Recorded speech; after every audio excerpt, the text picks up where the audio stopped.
Buenos días, bienvenidos a Ponte al Día. Y hoy, lo que podría decirse que es la noticia del día, el rey emérito Juan Carlos I, que vuelve por primera vez a España tras su exilio voluntario en Abu Dhabi. Muy buenos días. Vamos a ampliar todos estos datos con Nira Casanova. Sí, máxima expectación con el regreso del rey emérito, que llevaba atención en 22 meses, nada menos que en Abu Dhabi. Previsiblemente llegará esta misma tarde, aterrizará en Vigo, desde ahí será trasladado a la localidad de Sanxenxo, en Pontevedra, donde está previsto que asista a una regata. Además, se hospedará en la casa de un íntimo amigo del presidente del Real Club Náutico de Sanxenxo. Ampliamos la información a lo largo de nuestro programa aquí en Ponte al Día. Bueno, seguimos con más cosas porque en Arrecife, en Lanzarote, hay máxima preocupación entre los vecinos después de que uno o varios pirómanos hayan incendiado más de una decena de vehículos. Alberto Fabricio. Así es, Pedro. Buenos días. Para que vean la imagen de cómo ha quedado este vehículo ubicado en la calle Augusto Lorenzo, en la capital de Lanzarote. Como tú dices, en los últimos días se han producido varios incendios, tanto de vehículos como de contenedores, y los daños colaterales no solo es en este vehículo, sino también en la vivienda de Dolores Fernández, una vecina que vivía aquí, que vive, y que en unos minutos vamos a poder hablar con ella y hablarles de esa preocupación de los vecinos de Arrecife tras esta última oleada de incendios en la capital lanzaroteña. Y el Ayuntamiento de Santa Cruz de Tenerife ha comenzado el vallado de Barranco de Santos, donde hace apenas 2 semanas fallecía un joven de 16 años tras caerse. Carlos Reich, buenos días.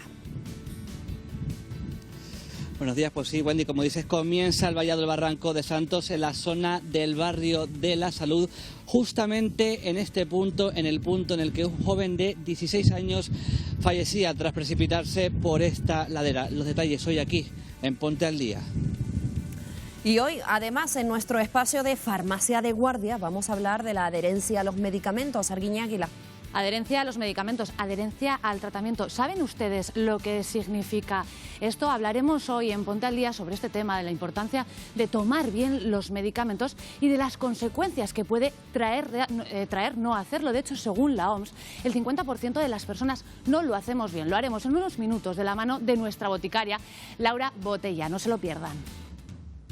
Bueno, y también echamos un vistazo al tiempo, Adrián Cordero, porque esa masa de aire cálido está afectando en la península, pero bueno, ¿cómo nos puede afectar a nosotros? Nosotros nos vamos a quedar completamente al margen, desde luego benditos alisios los que tenemos en el archipiélago, porque la situación aquí va a ser bien distinta a la que vamos a tener, por ejemplo, en la península a partir de hoy. Lo contaremos hoy aquí en Tiempo al Tiempo, pero de momento empezamos pendientes, por supuesto, de lo que más nos interesa, que es del tiempo que vamos a tener en Canarias en el día de hoy, con ligeros cambios respecto a los últimos días, pero insistimos, completamente al margen de esa masa de aire cálido que tienen sobre la península. Empezamos nuestro recorrido, como siempre, por las islas más occidentales, donde ya hemos visto algunas nubes en la primera mitad del día, pero donde van a ser bastante más compactas en la segunda mitad, sobre todo en la recta final de la jornada y especialmente en el norte de la isla de La Palma. Por ahí al final del día sí esperamos alguna precipitación, no la descartamos en el norte del Hierro. Hacia el sur de esta isla el cielo bastante más despejado y en principio no lloverá ni en La Gomera ni en Tenerife. Al sur de La Gomera sol, al norte de La Gomera algún intervalo nuboso al final del día, pero insistimos, sin riesgo de lluvia, tal vez 4 gotas hacia Naga en Tenerife, pero en cualquier caso tiempo tranquilo. También aparecerán algunas nubes en puntos de medianías del sur, pero sin riesgo de lluvia, con temperaturas que no cambian demasiado. Seguimos en torno a los 21, 22 grados o a lo sumo 23, por ejemplo, en Villa de Mazo. Esto en cuanto a las islas occidentales. Viajamos a las orientales, también un día de tiempo tranquilo por allí, aunque sí que con nubes en el norte de Gran Canaria un día más, aunque es verdad que en este caso es poco probable que dejen precipitación. Sol al sur de esta isla y una novedad también que tiene que ver precisamente con esa masa de aire cálido que está llegando a la península y que sí que arrastrará algo de calima a la parte más occidental, oriental seguramente, de las islas de Lanzarote y de Fuerteventura. Al oeste de estas islas algún intervalo nuboso, en este caso también sin riesgo de lluvia, con temperaturas que suben algo hoy, sobre todo en puntos de medianías y de cumbre de Gran Canaria. En cualquier caso, en zonas litorales y en zonas medias seguimos en torno a los 22 o 23 grados. Por lo tanto, esa novedad, algunas nubes más, Pedro, Wendy, pero en general al margen completamente de esa masa de aire cálido brutal que tienen en la península. Temperaturas récord en la península en estos días, que no tienen nada que ver con lo que viene siendo habitual en el mes de de mayo. Adrián, ya conocemos la previsión, pero vamos a visitar esos rinconcitos especiales de nuestros espectadores. ¿A dónde nos vamos a ir hoy? Nos vamos a ir hoy a la isla de Tenerife, a conocer un rinconcito maravilloso que encontramos precisamente al norte de esta isla. Hablamos, Pedro, del rinconcito de Punta del Hidalgo, de David Rodríguez. Desde luego es un sitio maravilloso. Vean. Hola, buenas, desde la playa del Arenisco en Punta del Hidalgo, donde ya los días empiezan a estar muy buenos. Un paraíso para el sur y para el disfrute de toda la familia, en nuestro charco favorito al que llamamos el jacuzzi. No hace falta ni explicarlo, tenemos spa gratuito en Punta del Hidalgo.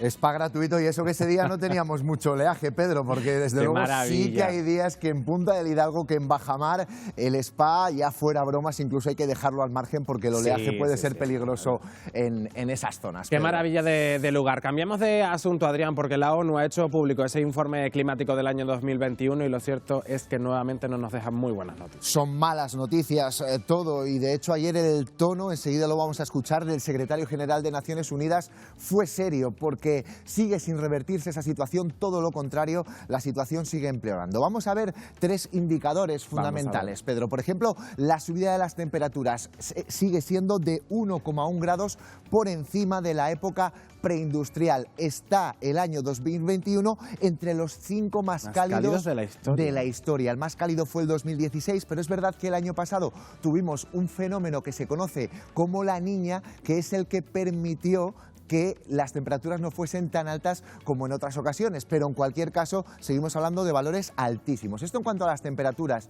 Nivel del mar, Pedro, que nos preocupa. Eso nos preocupa bastante muchísimo en Canarias. Sube de media, Pedro, de media 4,5 milímetros al año. Es decir, en 10 años sube aproximadamente 45 milímetros. Es una absoluta barbaridad y es el mayor incremento de la historia, el que tuvimos el año pasado. Esto además, ya insisto, es muy preocupante en el caso de Canarias. Y un último indicador que también ha empeorado es la concentración de partículas de CO2. En el caso del año pasado se alcanzaron las 413 partes por millón. No sé si se acuerdan que cuando alcanzamos las 400 ya fue un hito histórico, pues bien, el año pasado ya fueron 413 partes por millón. Y por eso comento que el secretario general de Naciones Unidas ha pedido un cambio ya evidente y pronto del paradigma energético. The global energy system is broken and bringing us ever closer to climate catastrophe. Fossil fuels are a dead end, environmentally and economically. The war in Ukraine and its immediate effects on energy prices is yet another wake-up call. The only sustainable future is a renewable one. Bueno, pues para analizar estos datos creo que podemos saludar ya al consejero de Transición Ecológica del Gobierno de Canarias, José Antonio Balbuena. Muy buenas, bienvenido a Ponte al Día. ¿Qué tal? Buenos días, un saludo cordial. Bueno, ¿cuáles son los planes a priori en materia de cambio climático del Gobierno de Canarias para paliar esta situación? Bueno, primeramente decir que Canarias no es ajena a esos datos, todo lo contrario. Canarias es un territorio insular y por lo tanto son los territorios insulares los que a nivel global pueden ser los primeros en perder esta batalla contra el cambio climático. Esos efectos que están teniendo a nivel global nos colocan en el peor de los escenarios. Podemos decir ya que hemos fracasado a nivel global con los acuerdos de París. En Canarias hoy hemos presentado, por ejemplo, un estudio donde aterrizamos sobre Canarias cuáles van a ser esos efectos del cambio climático. Y lo resumo en varias cifras. En primer lugar, pérdidas de más del 10% del PIB canario, que son casi 4.500 millones de euros. Segundo lugar, tenemos 147 playas en Canarias, distribuidas en 47 puntos, que están en cero riesgo de ver disminuido de forma drástica su superficie. Tercer dato, pueden haber casi entre el 2% de la población canaria que se va a ver seriamente afectada por el cambio climático. Por lo tanto, es una situación que realmente asusta. Por eso en Canarias hemos sido ambiciosos con nuestra Ley Canaria de Cambio Climático, que está ya en la fase final de aprobación en el Parlamento y que pedimos desde esta consejería al Parlamento de Canarias que aceleren la aprobación final de la Ley Canaria de Cambio Climático, la más ambiciosa del país, que establece que es necesario invertir un 2% de nuestro PIB en acciones climáticas, invertir un 2% para evitar pérdidas del 10% de nuestro PIB, y que tiene todas las estrategias y planes determinados para que ya, de forma obligatoria, podamos avanzar en el gran reto que tenemos, que es la adaptación. Insisto, 147 playas de Canarias están seriamente afectadas. Por ejemplo, los territorios más afectados van a ser Lanzarote y Fuerteventura, pero es que en Tenerife tenemos espacios como Mesa del Mar, que hemos visto imágenes recientes donde las olas destrozan literalmente balconadas de edificios. Garachico, el Parque César, sí, el Parque Marítimo de Santa Cruz, San Andrés, sí. Teresita. Sobre eso, infinidad de espacios con los que tenemos que trabajar. Sobre eso precisamente le iba a preguntar, porque claro, esa subida del nivel del mar, comentábamos aquí en plató, uno de los factores más preocupantes en el caso de Canarias, 4,5 milímetros sube el mar al año. Es una absoluta barbaridad, ¿verdad, consejero, este dato? Es una burrada, pero es que 4,5 milímetros ha sido el dato del año pasado, pero es que la curva es una curva exponencial, es decir, que año tras año cada vez va a incrementarse más milímetros por cada año. Eso hace plantear que en el escenario en el que estamos, porque hace 5 o 10 años podemos decir el más desfavorable, pero podemos decir que es casi el que se nos va a dar en el año 2100, espacios como las dunas de Maspalomas se van a ver seriamente afectadas, las playas de la Teresita literalmente desaparecerá. Este dato nos revela que en Santa Cruz, la zona entre San Andrés y las Teresitas, se va a ver profundamente afectada de aquí al 2100, una primera etapa en el 2050, dentro de 28 años, y por lo tanto es un dato que pone en relieve que precisamente somos los territorios insulares los más damnificados. Y por eso en Canarias hemos hecho la ley más ambiciosa en el territorio nacional y hemos hecho un estudio que no tiene ningún territorio a nivel nacional, porque hemos hecho un estudio topobatimétrico, un modelo que es novedoso a nivel nacional y que nos hace asegurar cuáles van a ser los daños si no actuamos. Y tenemos que actuar, y para actuar tenemos que establecer medidas obligatorias, y por eso necesitamos ya esa Ley Canaria de Cambio Climático. Señor Balbuena, también otro de los aspectos que nos preocupa es el aumento de la temperatura del mar, que eso puede propiciar la aparición de sistemas tropicales que puedan afectar al archipiélago. No sé si eso también está contemplado en los planes del Gobierno de Canarias. Sí, está contemplado. Es decir, el mar conecta todo el planeta y evidentemente nuestras aguas se están tropicalizando. Desde el punto de vista de que bancos tradicionales de pesca en Canarias se están desplazando hacia el norte y están siendo ocupados por otras especies que no eran propias de las aguas canarias. Por lo tanto, nuestras aguas se están tropicalizando. Pero tenemos una gran ventaja con nuestras aguas canarias. Nuestras aguas canarias, y hemos también financiado estudios por parte de la Universidad de Las Palmas de Gran Canaria, pueden ser un gran depositorio de sumidero de carbono. Es decir, nos puede ayudar a que Canarias pueda mejorar su balance neutro de carbono aprovechando nuestras aguas de Canarias con una regeneración de la misma. Por lo tanto, también nos preocupa. Pero es verdad que en el caso, por eso el cambio climático no conoce de barreras geográficas, ¿no? Es decir, lo que afecta a las aguas tropicales, pues evidentemente en esa conexión está afectando a nosotros. Desde el punto de vista de que el incremento de las temperaturas, hay zonas del planeta donde las aguas pues, han incrementado una temperatura, han experimentado un incremento importante de su temperatura media, y tenemos actualmente que las aguas canarias están siendo refugios de un número importante de especies propias de otros espacios, pero que están habitando de forma cordial en nuestras aguas y con las que tenemos una responsabilidad de protección. Pero evidentemente que preocupa, porque el agua, evidentemente nuestras masas oceánicas, ya lo dice el IPCC en su 6º informe plurianual, que se ha culminado este año, dice que habrá que esperar no al siglo que viene, sino al siguiente, para que la temperatura media de las aguas puedan disminuir.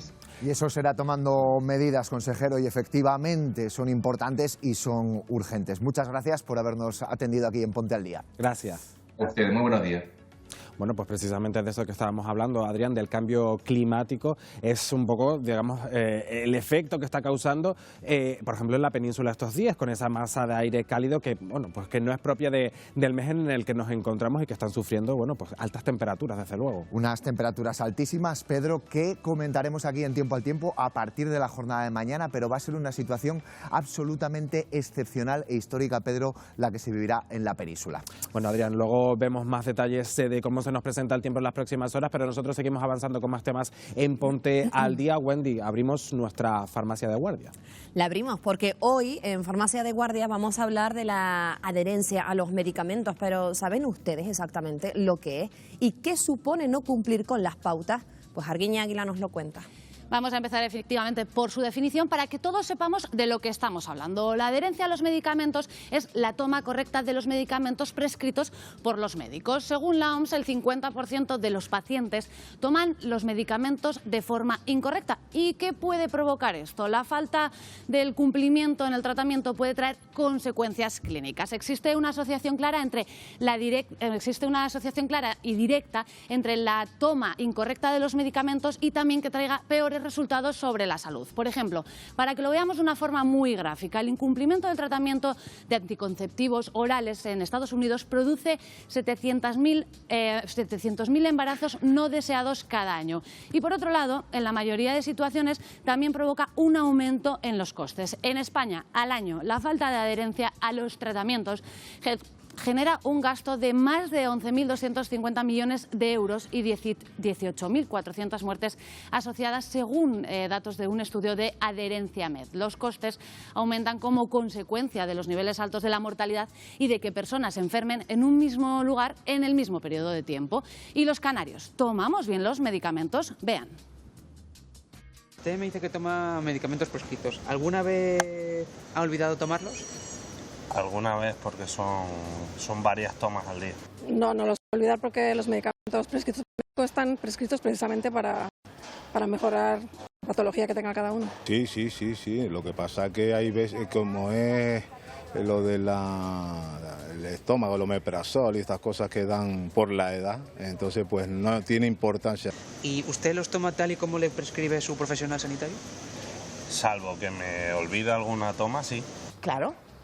En el caso del médico sí, porque lo tomo en serio, pues. Y pongámonos en el supuesto de que en un momento dado está tomándose la medicación y de repente siente como que la medicación le sienta mal. Lo dejo de tomar. Y vayamos a ese supuesto, si de repente lo deja de tomar, ¿avisaría usted a su sanitario? No. Y abrimos hoy nuestra farmacia de guardia, como siempre, con Laura Botella y vamos a hablar de la toma correcta de los medicamentos. Hemos visto, Laura, que más o menos la gente sigue bien las pautas, pero a veces, cuando no se siguen, no es culpa de ellos. Exacto, buenos días. La adherencia a los medicamentos puede ser voluntaria e involuntaria. Cuando es involuntaria puede ser por olvido, ¿vale? Porque no se acuerdan de tomar las tomas o por despiste en la hora. A veces hay que tomarlo varias veces al día y no coincide la hora, te despistas y te olvidas de una toma y te tomas la siguiente, etcétera. Y otras veces incluso puede ser por error al medicarse, porque hay dispositivos como estos, que ya los vimos en otro programa, que son muy difíciles de utilizar y a veces, por ejemplo, en el llenador no llega todo el polvo cada entrada del medicamento o en la pluma de insulina no cargas bien y no pones todo el que tienes que poner. Y luego está la falta de adherencia voluntaria, que es, por ejemplo, como acaba de comentar la señora, cuando compite un poco la creencia del paciente con lo que es su salud o su enfermedad. A veces pues están cansados de tomarla y la dejan porque ya se encuentran bien. Otras veces tienen miedo a los efectos secundarios. Otras veces creen que el fármaco no es lo suficientemente bueno y consideran que deben tomar otro. Por eso han de preguntar y aconsejarse por un profesional sanitario. Vemos efectivamente que ese riesgo entonces a dejar el tratamiento existe. ¿Qué personas son un poco las más propensas y en qué situaciones? Sí, normalmente las personas más propensas son los que se encuentran en un rango de edad entre 80 y 85 años. Aquí en Canarias hay muchas personas en esa situación y además polimedicadas, es decir, que toman numerosos fármacos. En este caso es muy importante acudir al profesional sanitario, dejarse acompañar y sobre todo puedes escuchar. ¿no? Dejarnos dar ese consejo. De hecho, existen proyectos en colaboración con el Cabildo, el Colegio Farmacéutico, por ejemplo, el DANAGA, donde elaboramos SPDs o pastilleros para personas que están en zonas rurales muy apartadas, que no tienen acceso fácil. Que en otras ocasiones, en otro programa también hablamos de ello, pero vamos a volver a mostrarlo. Esto lo preparan ustedes con los medicamentos que tienen que tomar en cada momento. También, claro, hablamos de que existe la posibilidad de que haya un olvido. En ese caso, ¿qué debemos hacer, no? Porque a veces nos pasa que se nos olvida y decimos, me tomo 2 seguidas, no me tomo otra hasta el día siguiente, con lo cual ya han pasado más de 24 horas. ¿Qué hacemos en esas ocasiones? Sí, hay varias herramientas para evitar olvidarnos de la medicación. Por ejemplo, las alarmas, ¿no? Siempre decimos, pongan alarmas, porque a lo mejor hay que tomarla 3 veces al día o 4. En un reloj de pulsera, en un móvil, en casa, donde sea. A lo mejor estoy haciendo algo y me suena la alarma y no la puedo tomar en ese momento, pero ya la tengo que parar y recuerdo que desde que tengo un momentito me tengo que tomar el medicamento. Otra estrategia, por ejemplo, es pues esto que hacemos aquí, ¿vale? Por ejemplo, nosotros les ponemos, lo hemos hecho en grande para que se vea, unas pautas muy visuales a las personas. Hay personas que no tienen una capacidad de lectura pues muy potente o no saben muy bien, entonces ponemos el nombre del medicamento, lo dibujamos, ¿vale? Para que lo identifiquen con el que tienen en casa, les decimos cuándo tomarlo y también lo acompañamos de un icono gráfico, ¿vale? Por ejemplo, este sería antes de desayunar. Entonces, estas gráficas las pueden poner en la nevera o en alguna zona de casa donde les sea útil. Y luego están, pues justo de lo que estábamos hablando, que es los pastilleros, como estos, este semanal. Este, por ejemplo, sería el del jueves, donde tomas la medicación aquí. O que estos son los que hacen los pacientes en su casa, o los familiares, y estos son los que se hacen, lo que dijimos, en la oficina de farmacia. De tal manera que están toda la semana aquí, lo elaboramos en la farmacia y la persona solo tiene que abrir y tomarse la medicación. Cuando vuelve a la semana a la farmacia, pues vemos si se ha quedado alguna sintomar, si ha habido algún despiste, acompañamos al paciente a que lo haga mejor, etcétera. Un control mayor. Sí. Esto sería una de las herramientas. ¿Existe alguna más que se puedan aplicar para seguir bien los tratamientos, esa adherencia correcta al medicamento? Siempre intentamos hablar mucho con los pacientes o con los familiares, sobre todo por eso, ¿no? Por la falsa creencia. El primer ejemplo está en la entrevista que acaban de hacer. Cuando te los dejas de tomar, ¿avisas al médico? No. Y de hecho la automedicación pues es todo lo contrario a la falsa de adherencia, ¿no? A la falta de adherencia. Hay muchas personas que se automedican y se toman algún fármaco en algún momento sin una prescripción sanitaria ni consejo sanitario y hay muchos efectos secundarios de eso. Precisamente vamos a hablar de eso, de la automedicación, ¿no? Porque se ha hablado algunas veces, pero quiero que recalquemos exactamente qué problemas puede traer la automedicación. Pues mira, el primero puede ser toxicidad. Por sobredosis, interactuar con otros medicamentos, efectos secundarios. También puede crear dependencia y adicción. Otro efecto que tiene es que te hagas tolerante por tomar un fármaco que a lo mejor no era necesario para ti. También puede crear una resistencia. El otro día creo que estuvo Diego, aquí un compañero, hablando de un tema muy interesante que es la resistencia a los antibióticos. Sí. Cuando tomas antibióticos, pues esas bacterias se van haciendo resistentes a esos antibióticos. Por eso normalmente necesitan prescripción. Y aunque hay fármacos que no la necesitan, sí que necesitan ser aconsejados para esa persona con ese perfil y esas patologías en un mostrador, porque son adecuados para determinadas situaciones. Perfecto, Laura. Y vamos a terminar. Los espectadores nos han hecho llegar a las redes sociales un par de preguntitas que te las voy a decir para que tú las contestes de una forma rápida. Por un lado, Jessica Renault nos dice que cómo puede saber cuándo le toca tomar la medicación una vez ha recogido la caja en la farmacia, y Alejandro Castellano nos dice si es bueno tomar omeprazol a diario. Vale. En el caso de Jessica Renault, cuando retiras un envase en la farmacia, normalmente necesitas, cuando es un tratamiento de larga duración, a lo mejor para 6 meses, volver para retirar otro.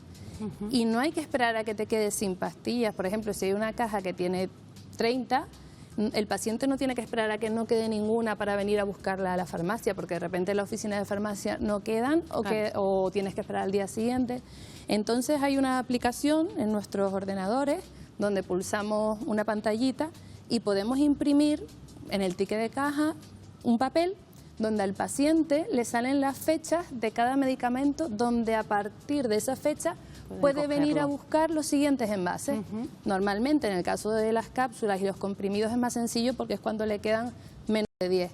Pero en los colirios, las cremas, las gotas es súper difícil y es una manera de facilitar el acceso y la buena dosificación de la medicación.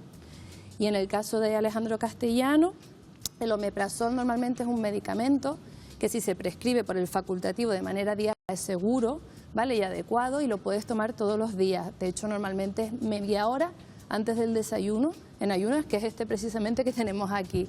Pero es verdad que otras veces se pauta puntualmente.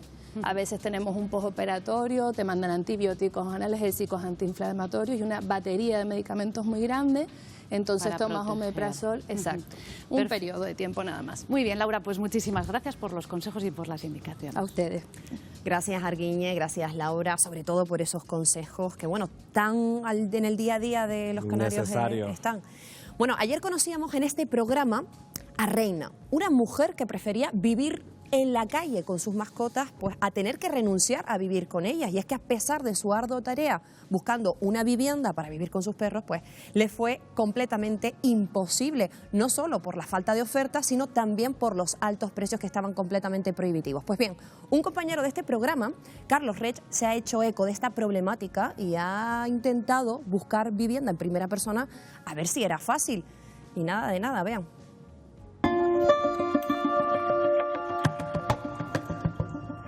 Alquilar un piso es cada día más complicado, no solamente por el alza de los precios, también por el hecho de tener animales. En España solamente el 5% de las viviendas en alquiler permiten tener mascota. Reina, ¿qué tal? Hola, ¿cómo estás, Carla? Tú has aceptado vivir en la calle, en esta caseta de campaña, porque no encuentras un piso donde te permitan estar con tus perros, ¿no? Sí, así es. Cuando llamo a veces para consultar el piso y eso, me dan todo, pero cuando les digo que tengo una mascota, me dice que con animales no. ¿Qué significan ellos para ti? Todo. Para mí son todo, es todo. Es el día a día, es mi ilusión de seguir. Yo por ellos doy la vida, igual que ellos la darían por mí. Yo lo único que quisiera es conseguir un piso. ¿Qué supondría para ti separarte de ellos? Me moriría. No, separarme no. Es frustración más que todo, porque tener aquella ilusión de que este es el piso, lo voy a conseguir y que te den una negativa por tener animales, no es justo. Ya hemos conocido el caso de Reina y vamos a comprobar ahora si realmente es tan difícil alquilar pisos con mascotas.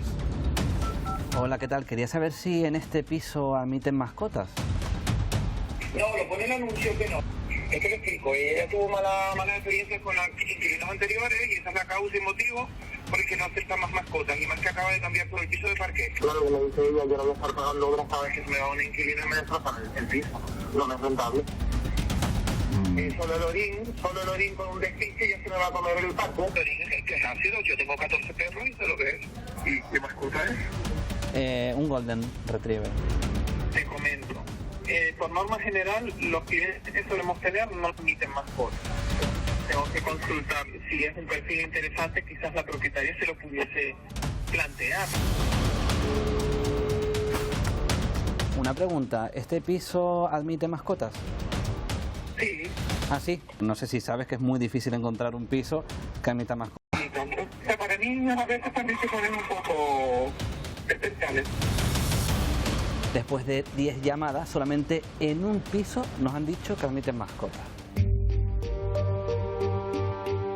Vanessa Rubio, ¿por qué es tan difícil conseguir alquilar un piso cuando se tiene mascota? Más que difícil, los propietarios muchas veces valoran que el estado de conservación del inmueble pues se entregue en las perfectas condiciones, ¿no? Llegará un punto en el que los propietarios tendrán que ser flexibles, ¿no?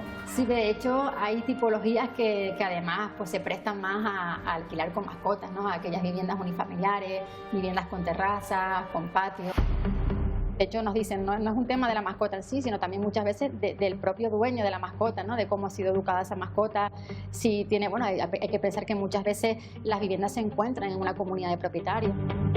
La tendencia es que actualmente son más las familias que tienen mascotas. y yo creo que finalmente, pues al final se llevará a cabo alguna transformación al respecto. Bueno, esta es la realidad que viven muchas personas cuando intentan buscar una vivienda y viven con sus mascotas. Vamos a saludar a Isidro Martín, secretario de la Junta Directiva de la Federación Provincial de Entidades de la Construcción de Santa Cruz de Tenerife. Muy buenos días, Isidro. Muy buenos días a ti y a todos los oyentes. Bueno, la primera pregunta es clara. ¿Es habitual que los propietarios de estas viviendas de alquiler no quieran que haya mascotas? No, yo estoy de acuerdo con Vanessa. Exactamente, nosotros en nuestra agencia tenemos viviendas que concretamente tienen mascota dentro.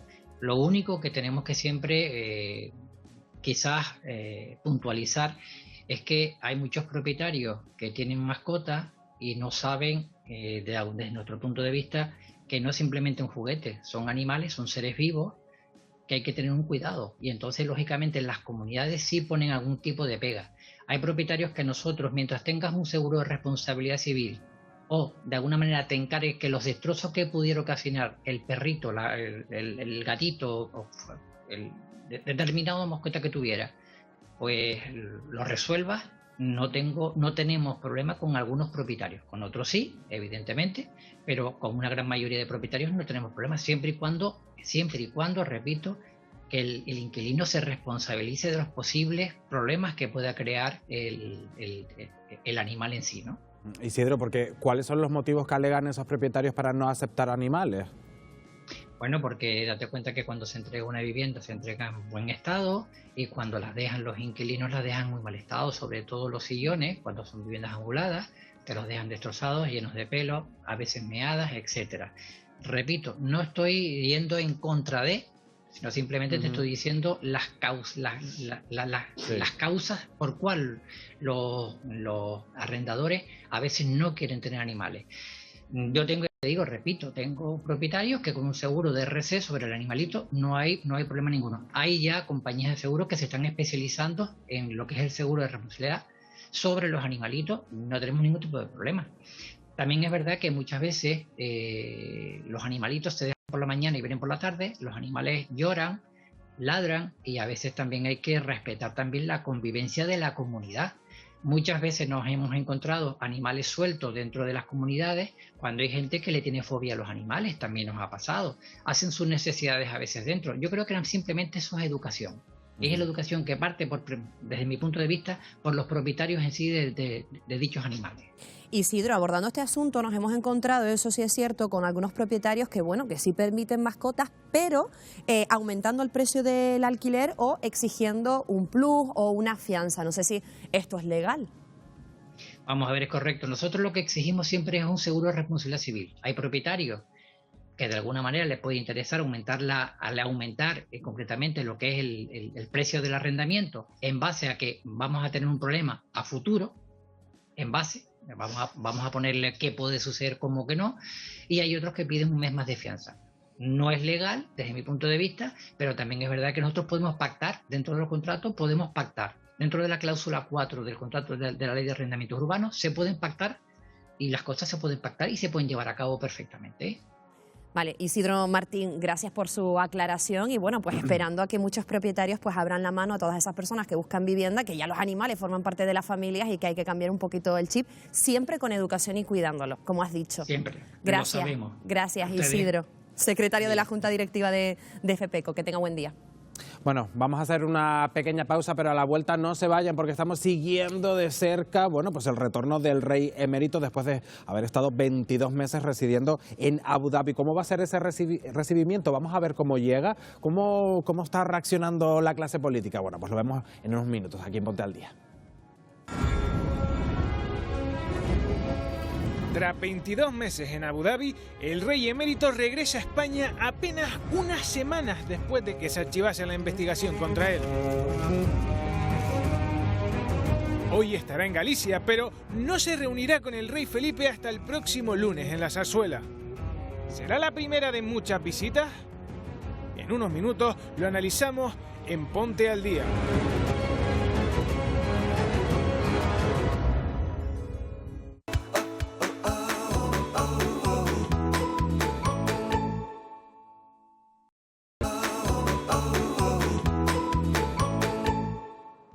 11:47 minutos, ya estamos de vuelta en Ponte al Día y quedan ya muy pocas horas, Pedro. Sí, porque a las 6:23 estaba previsto que llegue el rey emérito Juan Carlos I a ese aeropuerto de Vigo, después de 22 meses residiendo en Abu Dhabi. Tenemos más datos de ese regreso con Nira Casanova.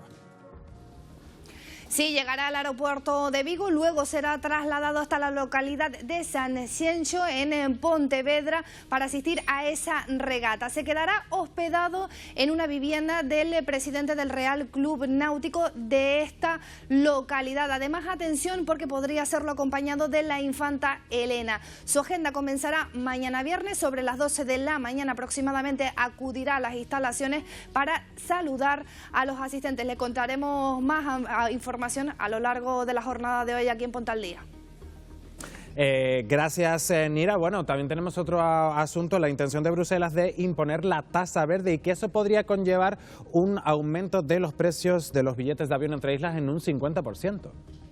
Sí, para que se hagan una idea, tal y como comentaba, si compramos un billete a día de hoy, por ejemplo, un vuelo entre Tenerife y Gran Canaria, nos costaría aproximadamente unos 40 euros. Sin embargo, si se aplicase esta tasa verde, este mismo billete nos costaría unos 60 euros. Hay que recordar que esta tasa verde es un impuesto que sirve pues para regular esas actividades que generan un impacto medioambiental. Una medida que ya ha reclamado el presidente del Gobierno de Canarias, Ángel Víctor Torres, quien solicita que esta eliminación del impuesto verde que se va a realizar entre Penínsulas y Canarias se lleve también a cabo en los vuelos entre islas. Vamos a escuchar al presidente del Ejecutivo. El tráfico entre las islas marítimo y aéreo tenga que estar exencionado para el nuevo impuesto que se quiere imponer desde la Unión Europea para el combustible. Ya está logrado hasta el año 2030 esa exención desde la península a Canarias, pero desde Canarias creemos que también tiene que estar exencionado entre las islas. Y esta madrugada, nuevo susto para los vecinos de Arrecife, en Lanzarote, al declararse un nuevo incendio de vehículos en sus calles. Alberto Fabricio. Así es, buenas tardes, Pedro. Nosotros ahora nos hemos trasladado hasta la calle Triana y es que esos incendios también se han visto afectados muchos contenedores que se encontraban ubicados donde ven ahora mismo estas vallas y que también afectaban a esta vivienda que estaba abandonada e incluso, como ven, las llamas llegaron hasta la parte alta afectando a esta palmera. Como hemos dicho, en los últimos 2 días se han producido 4 incendios, 2 de vehículos y 2 de quema de contenedores que también han afectado a fachadas de viviendas y a vehículos. En unos minutos les damos más detalles de esta oleada de incendios que ha habido en Arrecife en los 2 últimos días aquí en Ponte al Día. Luego volvemos contigo, Alberto, desde Lanzarote. Y en Tenerife, después de varios accidentes, incluido el fallecimiento de un joven de 16 años, el Ayuntamiento de Santa Cruz de Tenerife ha comenzado el vallado del barranco de Santos. Carlos Rech. Sí, bueno, aquí puedes ver cómo ya por fin ha comenzado el proceso para poner ese vallado y estamos aquí ahora mismo con Naira Vega, que es amiga de la madre del niño que falleció cuando se precipitó por este barranco, y Vanessa Martín, presidenta de la Asociación de Vecinos, se me olvidó el nombre, perdón. San Gerardo. ¿Qué supone para vosotras este vallado, por fin? Bueno, yo sinceramente ayer ya lo dije, hoy lo vuelvo a repetir. El vallado provisional algo hace, muy poco, pero algo hace, pero si miramos hacia debajo, me parece hay 2 personas trabajando y creo que sinceramente no sé qué es lo que están haciendo porque no evita, bueno, de hecho, tú llegaste aquí, ¿verdad? Llegamos hasta aquí porque hay un acceso abierto ahí, o sea que yo creo que lo que están haciendo no vale para nada. Es lo que ella está comentando. Sí que una de las cosas que se quiere reivindicar es eso, pues que realmente se tapie para que no puedan acceder durante el tiempo en el que va a seguir el proceso de realmente poner el vallado definitivo, porque ahora mismo cualquier niño puede acceder. Entonces sí que se quiere intentar eso, pues que realmente se cierre el acceso para que no se pueda ir accediendo mientras se está realizando los trabajos de ponerlas definitivas. Naira, para ti sé que es muy duro estar aquí. Sí. ¿Cómo está la madre del niño? ¿Cómo estás tú? Bueno, pues imagínate, ¿no? Yo creo que esa pregunta no tiene consuelo, o sea, ella no tiene consuelo, pero sí es verdad que está las poquitas fuerzas que le quedan, está luchando para que esto sea posible, para que ningún niño y ninguna familia como la de ella pueda pasar por esto otra vez. Creo que ese es el fin y lo vamos a conseguir, vamos a luchar, tanto la familia como todos los que estamos alrededor, que somos muchos, para que esto se haga pues como diríamos aquí, con fundamento, ¿no? O sea... Vanessa, comentabas que esta valla es un aliciente para la madre, ¿no? Para recuperarse un poco. Sí, hombre, la recuperación, como todos sabemos, va a ser imposible porque es una pérdida y no se va a poder recuperar, pero sí es verdad que para ella es un impulso de lucha para que cuando ella ve que realmente lo que ha pasado con su hijo no quede en vano, sino que realmente esa lucha que se está teniendo es para la recompensa de decir no ha quedado en que mi hijo le ha pasado lo que ha pasado y sigue todo igual. Para ella es una fuerza que está sacando desde dentro para poder llevar a cabo eso y tener la satisfacción de decir, se ha hecho algo, se ha intervenido y no va a ser el primer, mi hijo no va a quedar en el que se ha caído y ya está. Como han habido en otras ocasiones, que ya ha pasado que otros niños se han caído, no han sido a lo mejor con la desgracia de su fallecimiento, pero sí se han caído. Entonces siempre ha pasado en otras ocasiones, o sea, no es la primera vez que pasa y lo que no ha tenido un término como acaba de pasar. ¿Este vallado ha sido consensuado con los vecinos? Cuéntanos. Hombre, los vecinos sí es verdad que llevan mucho tiempo diciendo de que había que hacer algún tipo de actuación, porque el barranco ya no solo es por el tema del acceso, porque los niños siempre van a buscar la manera de poder entrar, y sí que se había puesto ya en conocimiento de que esto había que poner cartas en el asunto, sino el tema de los coches, que donde se aparcaban los coches no había ningún límite para que si se te iba un poco el coche ibas a precipitarse desde el barranco. Y se había pedido ya en ocasiones el que había que tomar alguna medida, y los vecinos estaban detrás de ellos diciendo de que había que tomar alguna medida y están pues contentos en el que realmente se esté tomando unas medidas para que no siga pasando. Porque lo comentaban hace un momento, son muchísimos accidentes ya ocurridos en este lugar. Sí, yo quería decir lo que dijo Vanessa, sí han habido accidentes mortales aquí, sí han habido. Uno de ellos fue mi amigo Leonel con 14 años y no es el primero que se cae, ni el último, nunca han hecho nada. Entonces desde aquí queríamos reivindicar eso. Este vallado provisional no vale de nada. Aquello que acaban de poner, menos todavía, por favor. ¿Qué más quieren? O sea, ¿qué papeleo hay que hacer? ¿Qué es lo que hay que hacer? ¿Qué más quieren que pase? Nunca han hecho nada. El barrio de la Salud ha estado olvidado, lleva olvidado muchos años. Y esto, por desgracia, es una prueba de ello. Lo he dicho millones de veces. Y no se hace nada, hay cosas más importantes. Santa Cruz es más importante que los barrios. Pues no. No, señores, agilicen las cosas. Vamos a hacer algo ya. ¿A qué están esperando?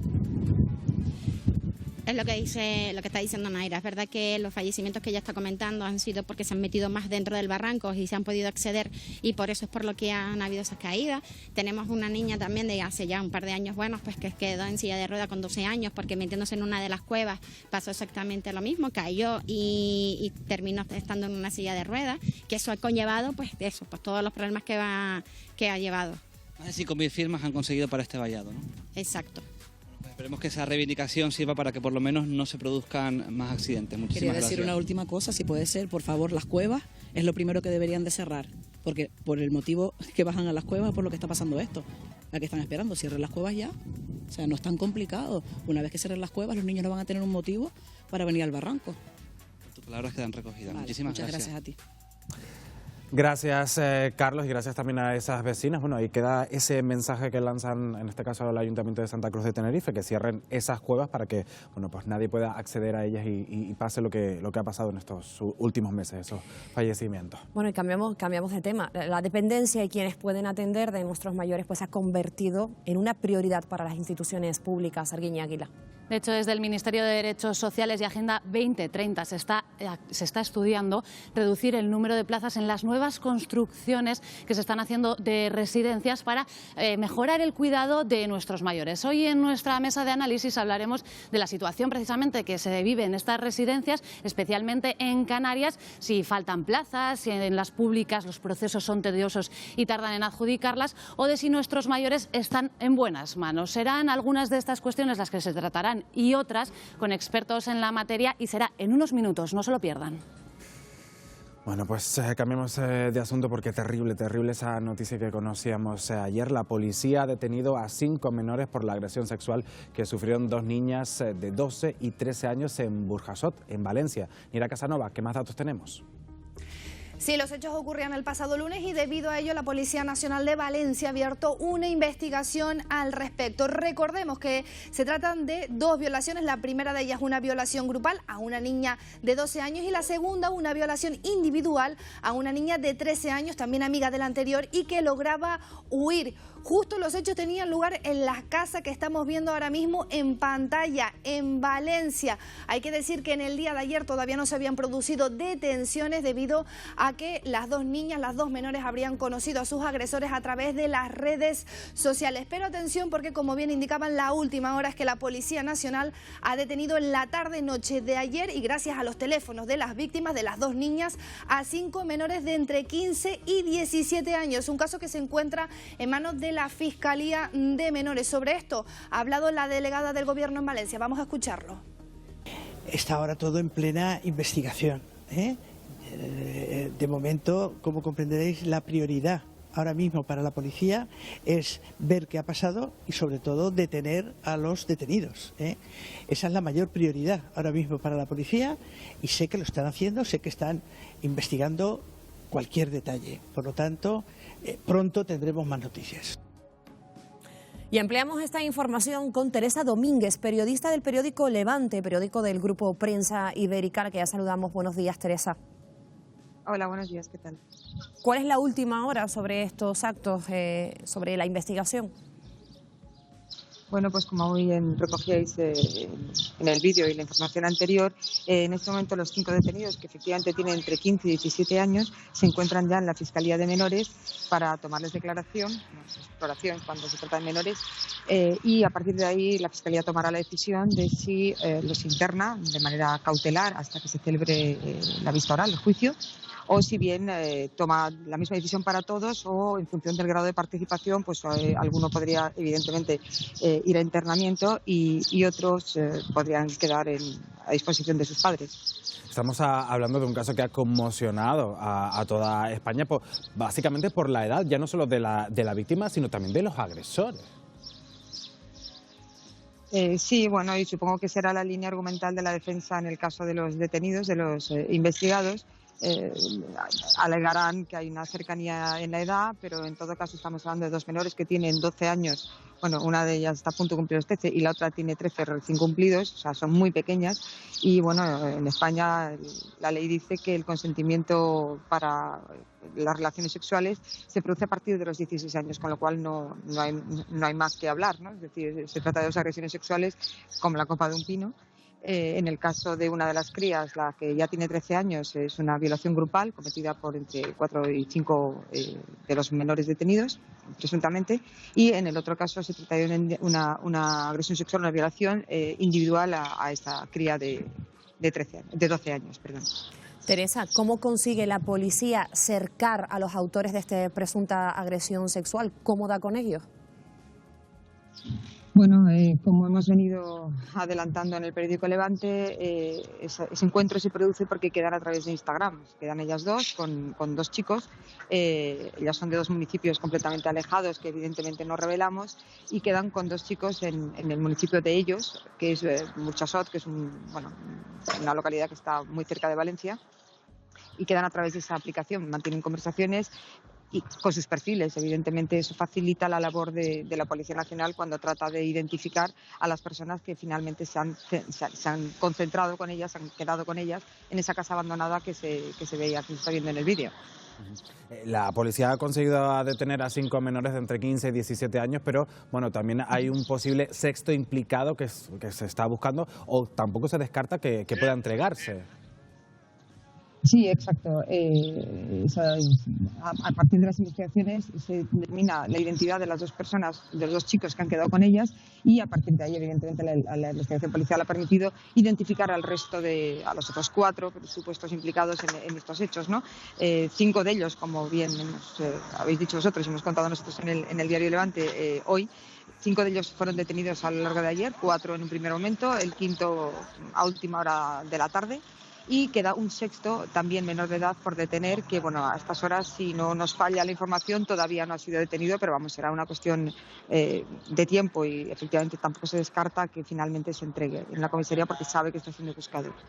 Teresa, sin lugar a dudas, esto ha caído como un jarro de agua fría en Burjasot y entiendo que tú, siendo la periodista que ha llevado pues, de primera mano la investigación de lo ocurrido, hay que cuidar mucho los detalles de las víctimas, precisamente porque pues, hablamos de pueblos donde hay mucha gente que se conoce y sobre todo cuidar la identidad de ellas, ¿verdad? Sí, bueno, eso es algo que nosotros hacemos desde hace muchísimos años, bueno, porque para empezar es evidente que son víctimas de un delito, de índole sexual además, lo cual todavía es más victimizante, ¿no? Valga la redundancia para quien lo sufre, para quien lo padece, pero es que además estamos hablando de menores de edad, es decir, aquí no se pueden jugar a revelar ningún dato ni de autores ni de víctimas, o sea, la protección debe ser total y absoluta. Pues Teresa Domínguez, periodista de Levante, periódico del Grupo Prensa Ibérica, gracias por aportarnos todos esos datos sobre este terrible suceso que hemos conocido. A vosotros. Hasta luego. Gracias, Teresa. Bueno, qué difícil a veces dar ciertas noticias. Nosotros vamos a hacer un pequeño descanso, vamos a darnos un respiro, pero a la vuelta de publicidad, que seguimos hablando de lo que es la noticia del día, que el rey emérito Juan Carlos vuelve a España después de 22 meses en Abu Dhabi y lo vamos a hablar aquí, a la vuelta de publicidad. Tras 22 meses en Abu Dhabi, el rey emérito regresa a España apenas unas semanas después de que se archivase la investigación contra él. Hoy estará en Galicia, pero no se reunirá con el rey Felipe hasta el próximo lunes en la Zarzuela. ¿Será la primera de muchas visitas? En unos minutos lo analizamos en Ponte al Día.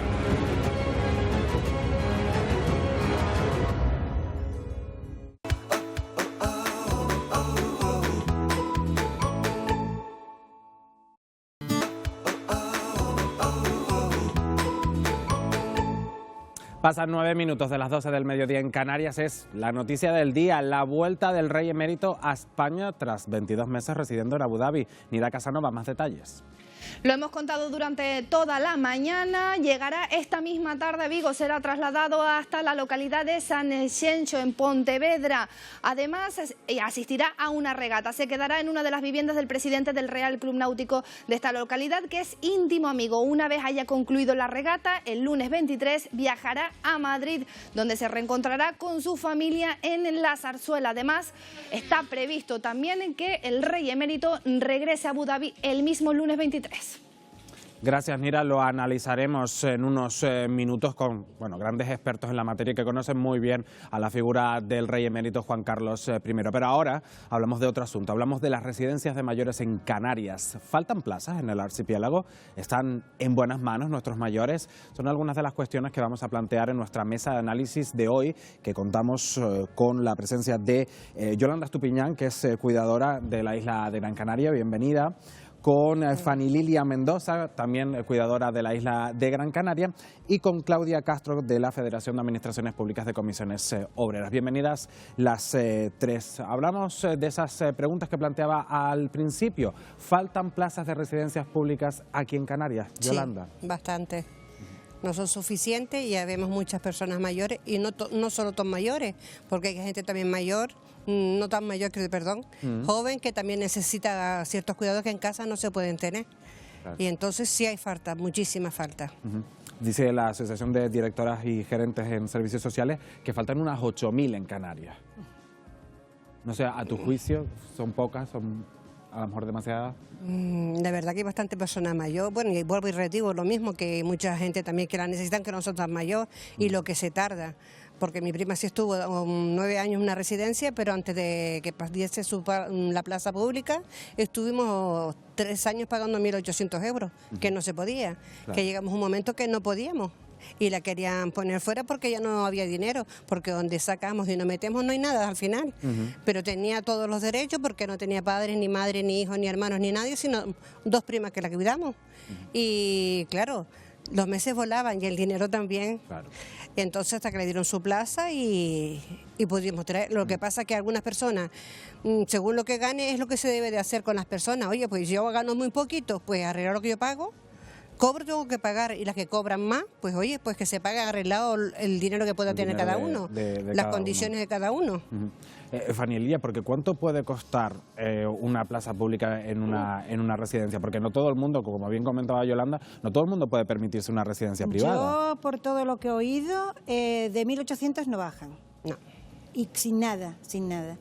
Nosotros tenemos unos amigos que en 40 meses se gastaron 40 millones. En 40 meses. Y te estoy hablando hace como 12 años. Como 12 años, no de ahora. Y después hay un montón de gente y tú dices 8.000 y 20.000 también son necesarias. En Canarias nada más, o quizás más, mucho más. Claro, a todo esto también hay que sumar un poco también lo que comentaba Yolanda en su respuesta. Un proceso que se eterniza, el de conseguir esa plaza pública en una residencia. ¿Cuánto tiempo más o menos de espera hay para esas personas que necesitan una plaza? Porque la familia, bueno, no todas las familias pueden cuidar de esos mayores o de esos dependientes. Es que para llegar a ese procedimiento, es decir, yo hablo en nombre de comisiones y también como profesional de trabajo social que soy. Para que llegue a culminarse un procedimiento de reconocimiento de situación de dependencia, pues en Canarias tarda más de 3 años, más de 5 en algunos casos. ¿Por qué pasa esto? Porque la Consejería, actualmente llamada Derechos Sociales, carece de personal, pero no es algo nuevo, carece de personal desde hace 10 años, desde hace 15 años. Situación actual, desde Comisiones Obreras le hemos dicho por activa y por pasiva, como agentes sociales que somos, que falta un diagnóstico, falta una verdadera realidad de la situación de esas políticas sociales y llevan 3 años pensando en soluciones. A la pregunta que hacías de si faltan plazas, claro que faltan plazas, pero lo primero que falta es saber qué es lo que tiene para saber qué es lo que puedes ofrecer. Y esto es lo que la Consejería a día de hoy todavía no tiene claro. Ha puesto en marcha un programa que se llama el programa Me Cuida, con esa intención de crear plazas, con esa intención de crear infraestructura, pero sin haber analizado qué es lo que necesita la familia. Como bien decía Yoli, ¿verdad? No todas las familias necesitan la misma receta. Si partimos de la base de un buen diagnóstico de necesidades, quizás muchos mayores y no mayores, que no, a mí no me gusta hablar de dependencia, sino de autonomía, quizás estuvieran mejor atendidos en su casa, en un entorno más cercano, con los recursos suficientes. Entonces, si nos remontamos al primer diagnóstico, que es el que hacemos desde los servicios sociales de base, y nos escucharan bien, y tuviéramos suficientes recursos personales, el plano de dependencia posterior sería distinto y la radiografía también. Ahorraríamos muchos costes a la consejería, no hubiera necesidad de tener tantas residencias, porque no es la solución una residencia. La solución es que los mayores y las personas con falta de atención estén cubiertas en el entorno más cercano, pero con recursos adecuados. Digamos que, un poco extrayendo de tus palabras, digamos que es una solución obligada, porque bueno, pues en viviendas, en los domicilios, bueno, pues las familias no pueden atender a esos mayores o a esos dependientes de la mejor manera, ya no solo a lo mejor por falta de conocimiento, por falta de herramientas, por falta de tiempo, porque aquí también entra en juego la conciliación. A lo mejor esos hijos de ese matrimonio mayor, de ese padre o de esa madre mayor, bueno, pues tienen que cuidar de sus propios hijos, tienen su trabajo y al final, bueno, la única solución que encuentran es la de una residencia y no hay plazas.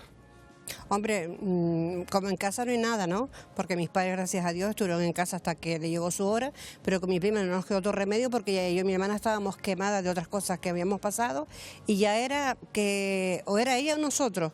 Sí, estuvimos con ella 5 años en la casa, pero ya el deterioro cada vez era peor y no nos quedó otro remedio. Sí, pena muchísima de haberla puesto en la residencia porque como en casa nada. Y dice que los ojo del amo encuentra el caballo y eso es verdad. Porque sin ánimos de lucro ni de criticar a nadie, no puede ser el mismo cariño. También se ven saturados porque hay poco personal. Entonces, pues tú no puedes ir con una paciencia que tú quieres con los enfermos. Entonces, no es que lo maltraten ni muchísimo menos, ¿no? Pero no puede ser lo mismo, no se puede valorar igual. Y cada persona requiere un tiempo hasta para comer o lo que sea. Pero bueno, es mucha necesidad de todo esto. Desde luego. Claro, bueno, pues que es un poco también lo que decía Yolanda, el trato que puede tener un familiar con un familiar mayor dependiente en su casa, pues poco tiene que ver con el que poder recibir en una residencia de mayores. No es que sea maltrato, sino bueno, hay menos cercanía, evidentemente, ¿no, Fanny? Mira, yo te puedo hablar de un caso muy reciente de unos amigos que para nosotros son como unos hermanos y los tres están hechos polvo, tanto el marido como el hijo como la mujer. Ella está con una depresión terrible, ha estado esperando la residencia 5 años y algo, y ha estado en la residencia 2 meses. Claro, ha muerto. Y esto ha sido terrible porque ella está destrozada, el hijo está medio destrozado y el marido ya porque no tiene más remedio que seguir. Claro, es un poco... Y eso te lo estoy diciendo porque lo he vivido con ellos. Es un poco el concepto que hemos tratado también aquí en Ponte al Día en otras mesas de análisis parecidas, también sobre la dependencia, el cuidador, los cuidados del cuidador, ¿no? También prestar atención a lo que pueda sentir, a lo que pueda estar sufriendo esa persona encargada de cuidar a un mayor o a un dependiente, ¿no? Efectivamente, si no protegemos a las personas que están prestando los cuidados o no las cuidamos, también caemos en la desgracia de colapsarlos y terminar porque esos mayores se vean abandonados al criterio de la buena esperanza, por así llamarlo.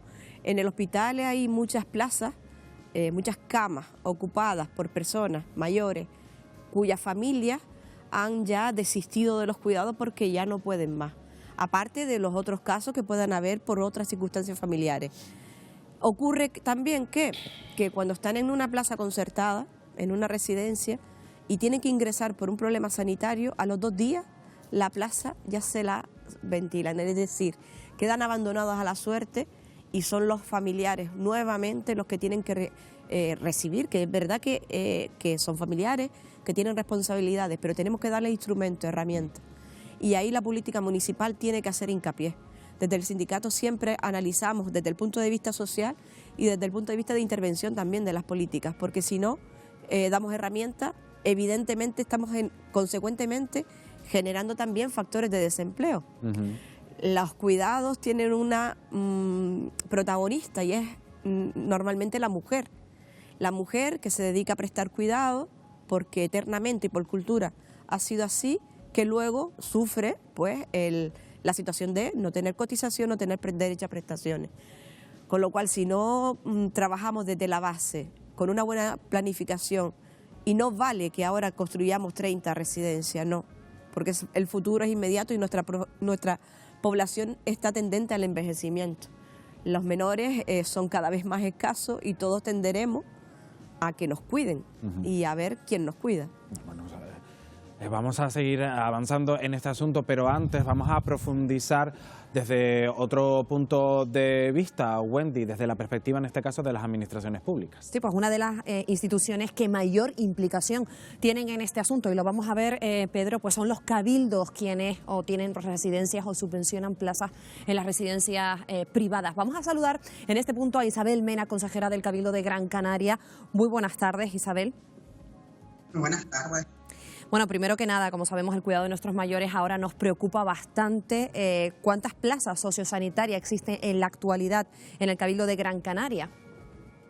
Bueno, en plazas sociosanitarias en general, no solamente residenciales, sino también en centros de día y centros ocupacionales, plazas sociosanitarias. No sé si tenemos un poco de problemas con el audio. Decía que ¿cuántas plazas sociosanitarias y cuántas deberías tener, perdón?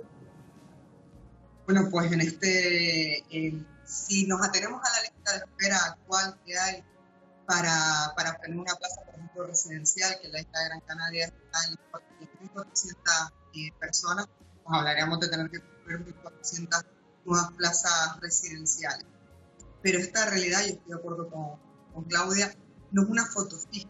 Es decir, primero la evolución poblacional es una pirámide invertida en este momento. Por tanto, la población tiene una esperanza de vida cada vez mayor. Eso hace que las personas mayores vivan más años, por suerte, cuando durante una plaza sociosanitaria. Consejera, sí.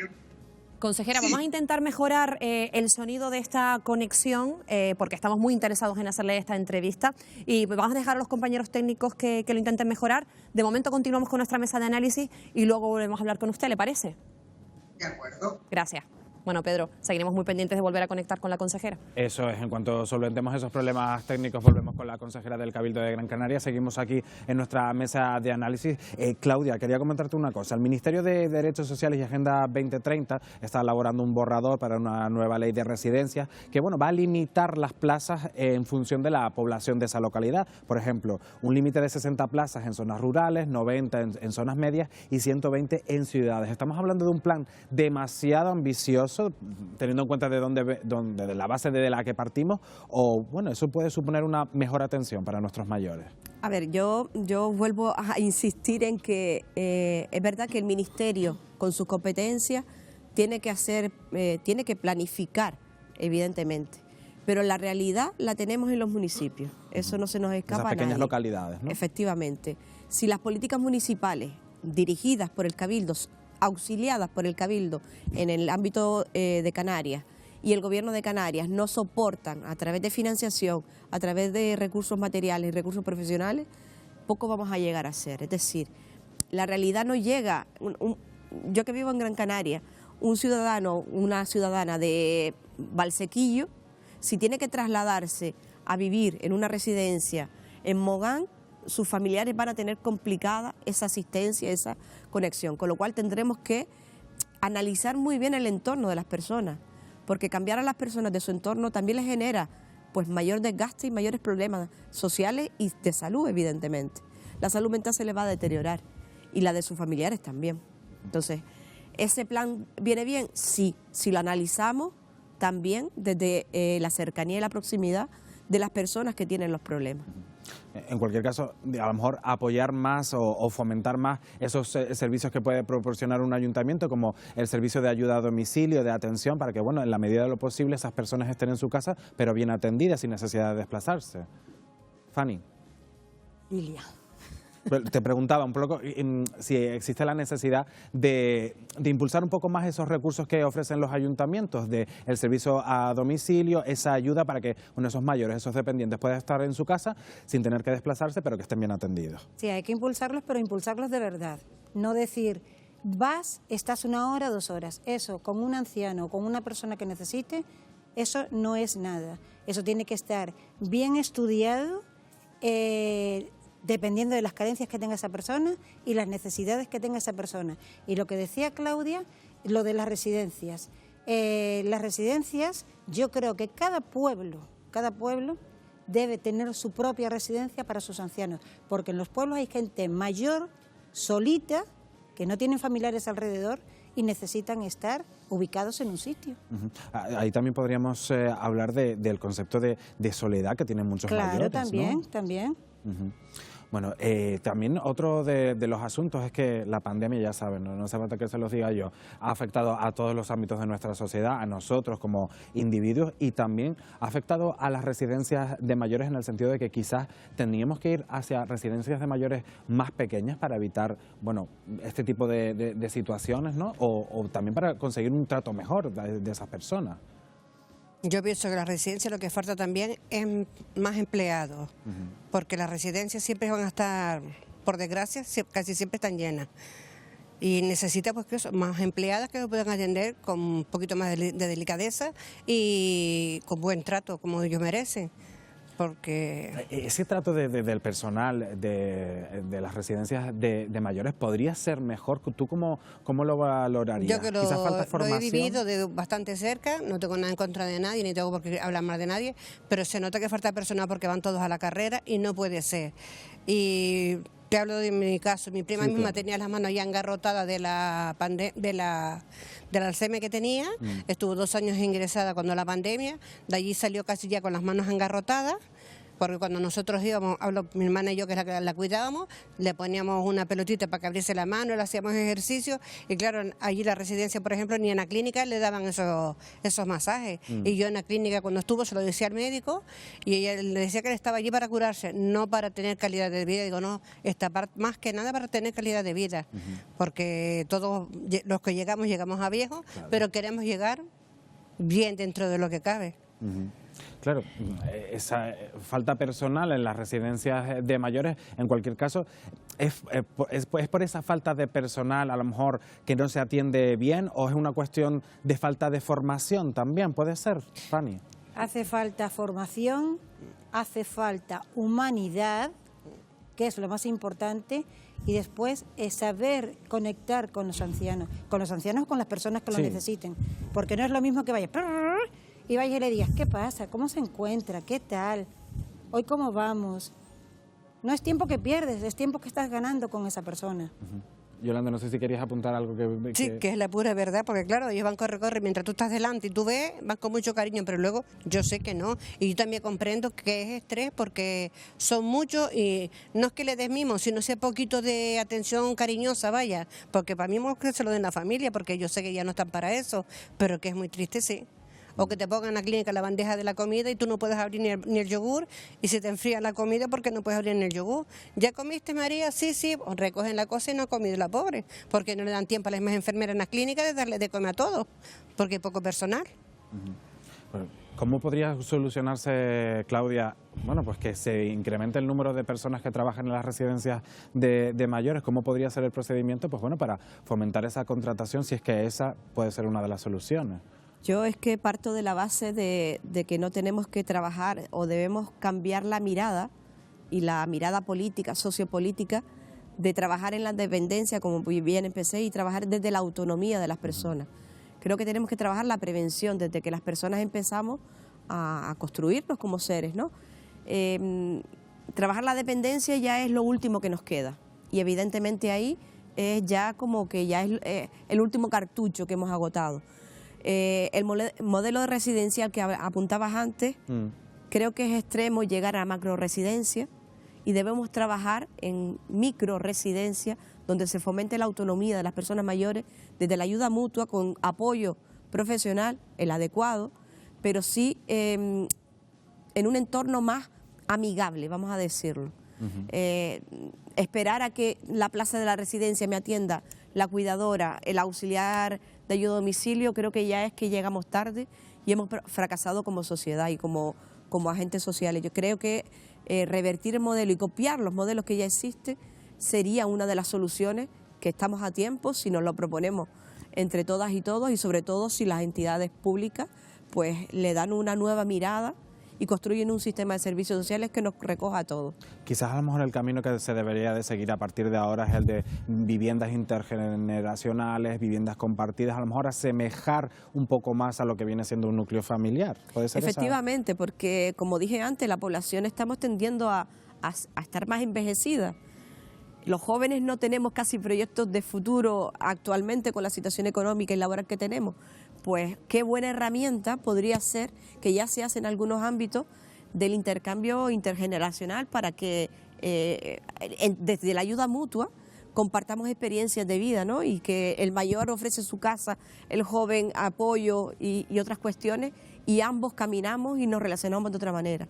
Creo que ese es el futuro para Canarias, y es verdad que no es a corto plazo, pero tenemos que empezar a trabajar en un sistema distinto. No podemos esperar por esas macroresidencias que al final ni llegan y nuestros mayores se mueren en casa o en los hospitales porque esa prestación no llega.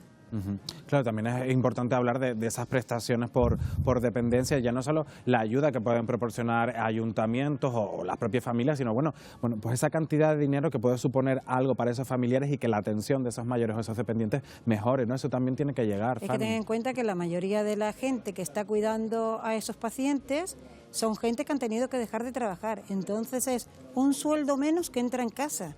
Y esa persona tiene que estar totalmente dedicada a esa otra persona, claro, si terminan. Yo te puedo decir que mi suegro tuvo Alzheimer y murió en Bilbao. Bueno, pues él vivía en Carranza y mi cuñada se lo llevó a Bilbao. Ella vive enfrente del San Mamés. Lo que sí te puedo decir es que el gobierno vasco llegó a casa de mi suegro en Carranza, hizo fotos de toda su habitación, de toda. La habitación, ellos eligieron la habitación de la casa de mi cuñada para mi suegro.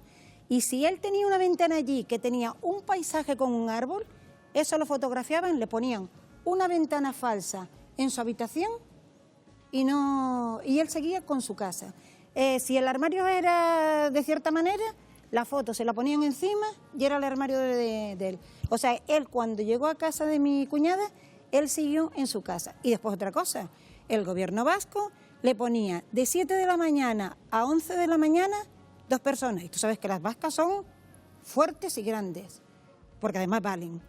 De 11 a 3 le ponían otros 2 turnos, o sea, 2 personas. De 3 a 7 otro, de 7 a 11 otro. Y mi cuñada, como mi suegro dormía perfecto, rechazó el de la noche. Eso es tener a un paciente en casa. Eso es tener un paciente en casa. Digamos que bueno, no había escuchado un ejemplo similar. Yo te lo puedo decir nunca. porque yo lo he vivido. No, claro, lo has vivido tú, Lo he vivido con mi suegro. No sé si trasladándolo un poco a Canarias, eso a día de hoy, no sé si Yolanda tú lo ves factible. No, asombroso. Hombre, se presupone que si vivimos del turismo hay dinero. Yolanda. Aquí no, por la mañana deberían a bañar a lo mejor 2 horitas o en esas 2 horitas te hacen lo que le pueden y más nada, hasta donde yo sé. Lo justo y lo necesario. Creo que ya podemos estamos en disposición de saludar a la consejera del Cabildo de Gran Canaria, que habíamos perdido esa conexión, Wendy, pero parece que todo está resuelto esos problemas técnicos. La saludamos de nuevo. Isabel Mena, ahora sí creo que me escucha, consejera del Cabildo de Gran Canaria. Ahora perfectamente. Ahora sí, Augusto. Bueno, le estábamos preguntando, recientemente han presentado desde el Cabildo de Gran Canaria un plan de infraestructuras sociosanitarias. ¿En qué consiste exactamente, consejera? Bueno, pues este plan de infraestructuras sociosanitarias que cofinanciamos a medias con el gobierno de Canarias consiste en poner en marcha más de 1.400 plazas sociosanitarias nuevas en Gran Canaria. Es un plan que no está sobre el papel, que ya es una realidad, ¿no? Residencias que ya se están construyendo, algunas finalizándose, otras ya terminadas y otras que han empezado a construirse hace escasamente unos meses o van a empezar a construirse a lo largo del año 2022. Por tanto, un plan real que estará plenamente vigente, es decir, con todas esas camas disponibles o esos centros de día disponibles para los usuarios, para las personas dependientes de Gran Canaria en el año entre los años 2023 y 2024. Consejera, ¿es suficiente? ¿Cuántas plazas reales se necesitarían para cubrir las necesidades de nuestros mayores? Bueno, eso es una cifra. Yo he escuchado al principio de este debate a Claudia hablar de que efectivamente las cifras que vemos ahora pues no son una foto fija.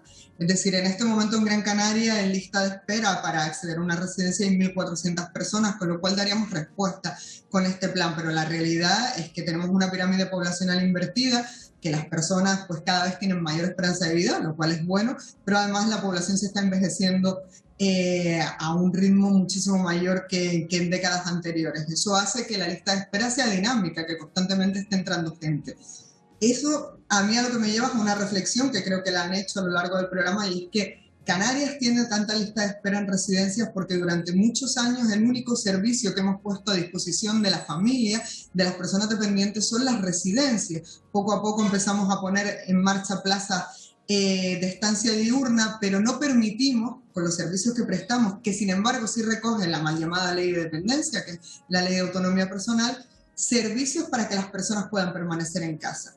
El Cabildo de Gran Canaria en el año 2021 puso por primera vez un servicio de ayuda a domicilio específico para personas dependientes. Esto implica que a las personas se les da un servicio especializado, además en las horas diarias que considere su plan individual de atención, es decir, su PIA.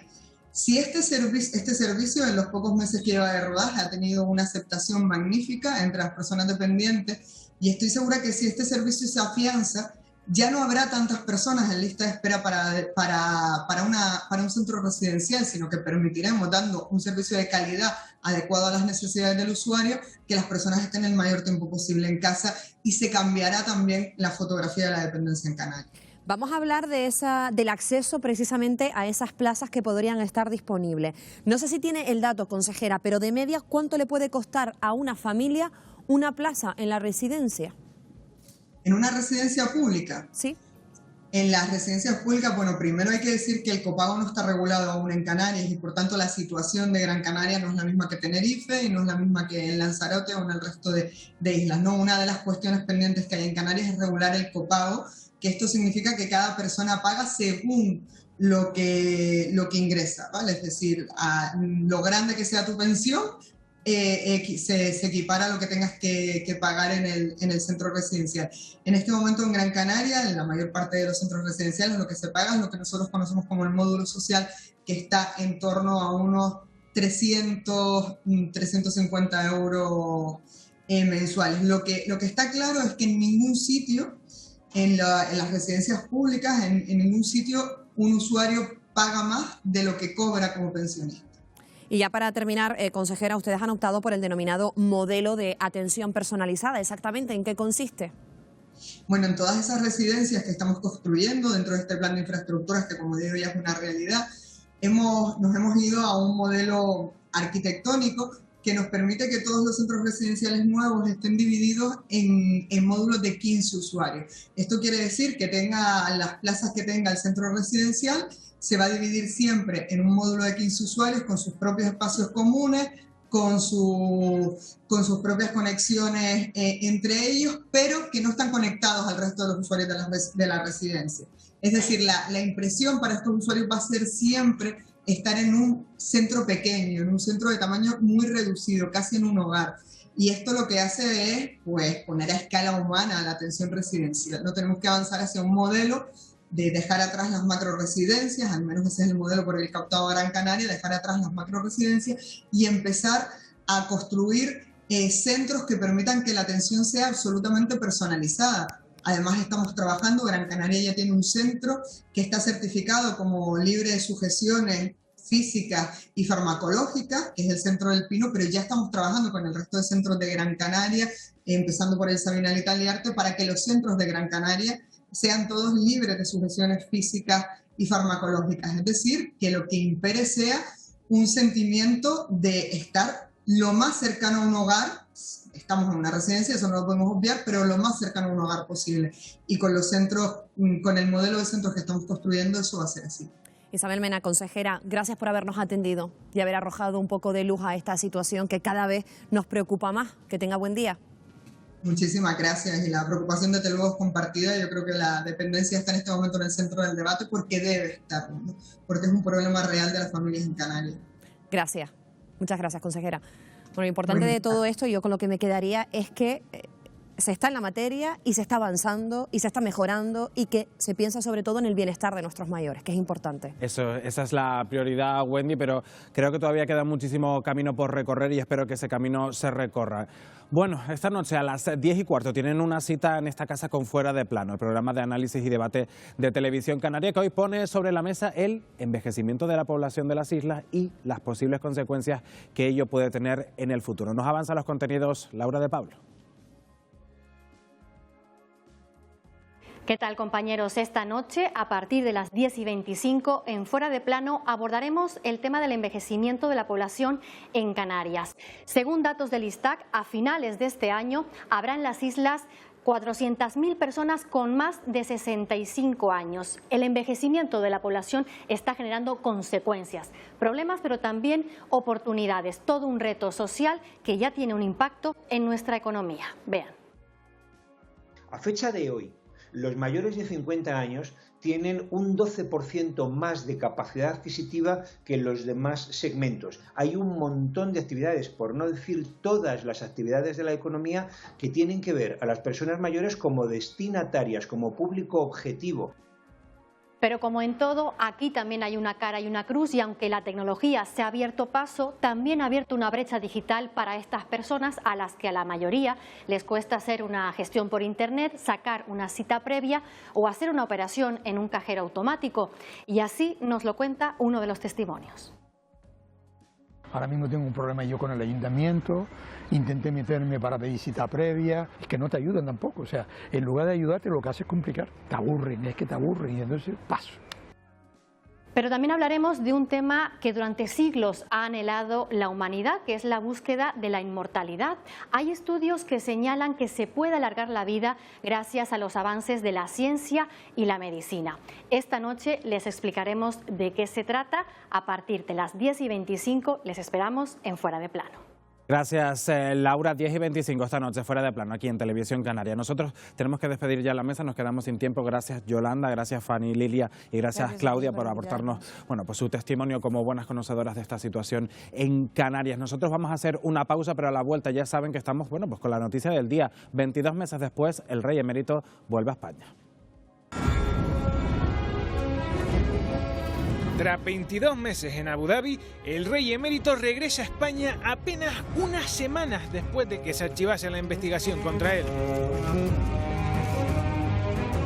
Hoy estará en Galicia, pero no se reunirá con el rey Felipe hasta el próximo lunes en la Zarzuela. ¿Será la primera de muchas visitas? En unos minutos lo analizamos en Ponte al Día.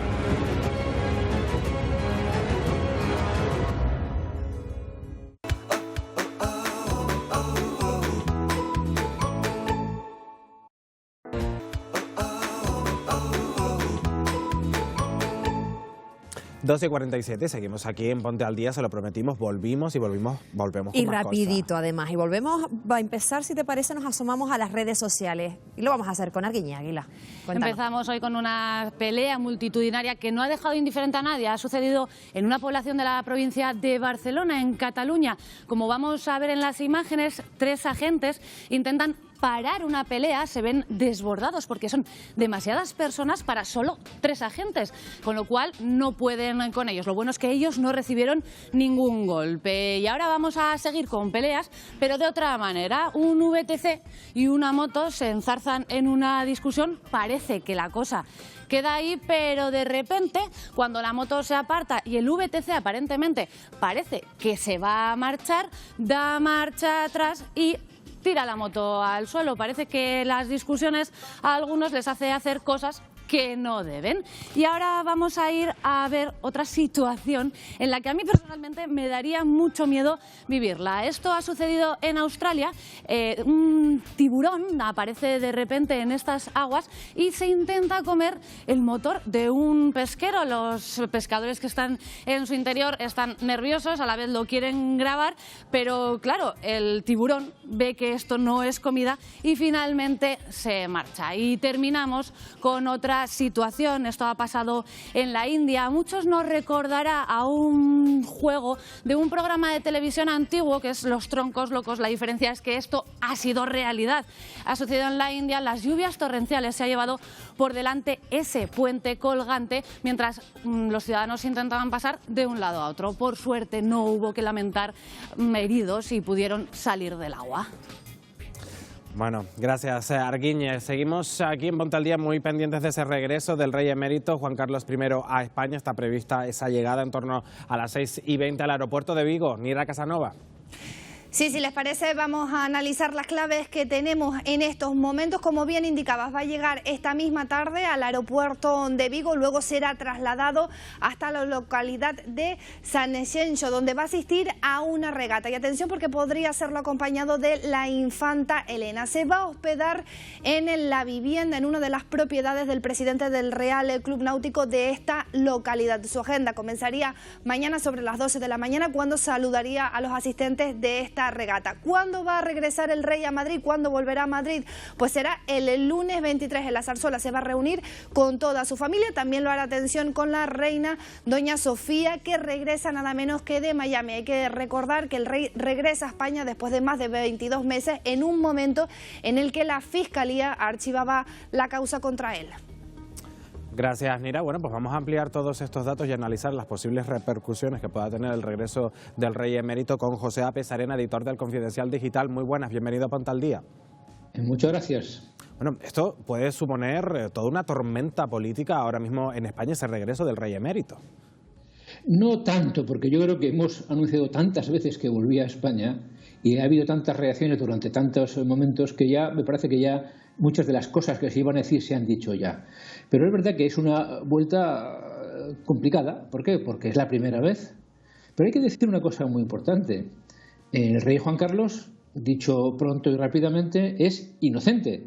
No hay motivo. No solo es inocente porque es la presunción de inocencia lo que le avala, sino que los jueces han dicho, o la justicia ha dicho, que es inocente y por tanto no hay realmente un motivo cívico para decir por qué no puede venir a España.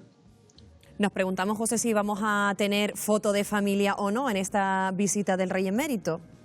Es obligado que haya una foto porque sería rarísimo que el rey emérito venga a España, vaya a ver, en principio el lunes, a su hijo, que es el rey de España, y al resto de familia, y no haya fotos. Creo yo que sí que habrá fotografías, es obligado. Lo que es un poco chocante es, y me consta que ha habido en la zarzuela algún malestar, es que venga a España y no venga primero a ver a su hijo, sino que primero vaya a Sanjenjo. Me consta que la zarzuela le ha presionado a don Juan Carlos para que la primera visita que hiciera en España recién llegado fuera a su hijo.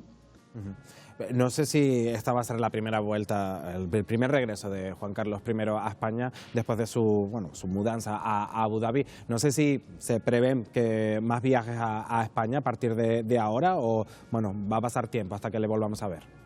Yo creo que lo veremos bastantes veces. Él está deseando volver a España. Es más, ha habido casi 4 intentos de volver.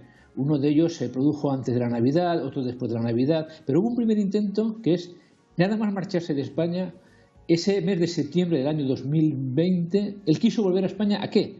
A cazar, que es una de las aficiones más serias que tiene. Por tanto, yo pronostico que don Juan Carlos, además de venir a navegar, si es que está en condiciones, por lo menos a estar presente en la competición de su barco, pronostico que vendrá en septiembre, en la temporada de caza, a cazar porque le apetece mucho y tiene muchos amigos. Entonces usted, pues eso, pronostica que los regresos y estos vuelos del rey emérito pues sean mucho más frecuentes a España a partir de ahora, ¿no? Porque es un poco como romper el hielo con esta visita y que después la cosa pues ya vuelva un poco a su normalidad. Sí, yo creo que la primera vez que viene va a haber un espectáculo, vamos a ver cámaras de televisión y reporteros en Sanjenjo, que ya están allí, por cierto, muchos de ellos, pero conforme pase el tiempo y ocurra más veces, lógicamente ese tipo de eventos perderán novedad y seguramente pues tendrán menos escándalo. Ahora, como es lógico, tiene, obviamente, con motivo, tiene mucha expectación, lógicamente. No sé si crees que el rey Juan Carlos se ha arrepentido de sus actuaciones en estos últimos años. Hombre, yo creo que contento no puede estar, por lo menos por las consecuencias de lo que ha ocurrido. Lo está pagando de buena manera, ¿eh? No es fácil tener que marcharse de España, aunque lo hizo voluntariamente, y está casi 2 años en un país alejado, lejísimos y sin la familia. Él lo ha pasado mal y estaba deseando volver.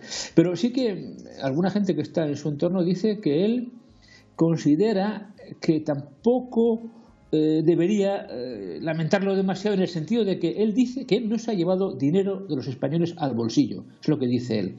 Evidentemente ahí hay unas cuestiones que, por cierto, las fiscalías han dicho que no existe delito, ni siquiera la comisión por las obras del AVE, pero él considera, y en eso dice verdad, él no se ha llevado dinero de los españoles al bolsillo, eso es verdad.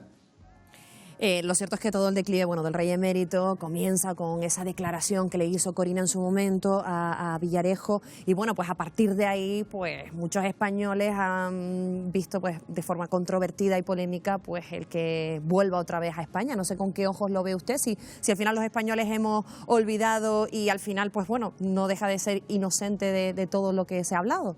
Vamos a ver, inocente, él ha hecho una serie de cosas que están ahí. Otra cosa es que la justicia no le persiga. Pero me da mucha pena a mí la situación de don Juan Carlos. Soy uno de los españoles que está defraudado por don Juan Carlos, en el sentido de que ese comportamiento de la última época me parece que no era propio de alguien que ha hecho tanto por este país.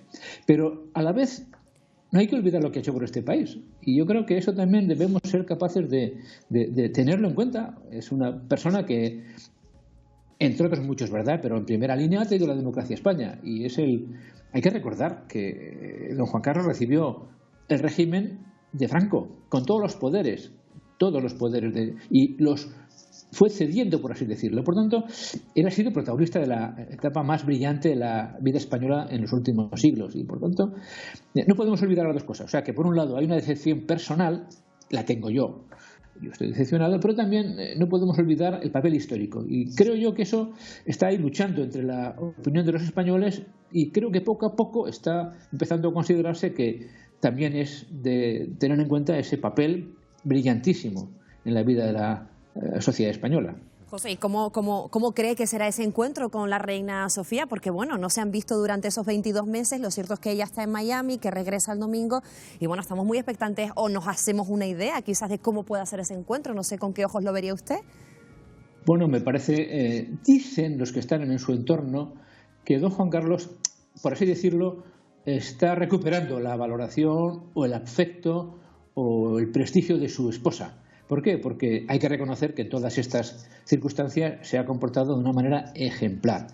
A la vez hay que decir que ella no ha viajado a Abu Dhabi, así como han ido las hijas. Por tanto, existe esa distancia. Ella, lógicamente, se siente maltratada por lo que ha ocurrido. Pero también hay mucha gente que dice, desde hace mucho tiempo, que doña Sofía siempre ha estado enamorada de su marido y que sigue estándolo. Eso dicen, José, tú conoces muy bien la figura de Felipe VI. ¿Cómo crees que está viviendo el rey todo esto, ¿no? El regreso de su padre y toda esta gestión de su regreso.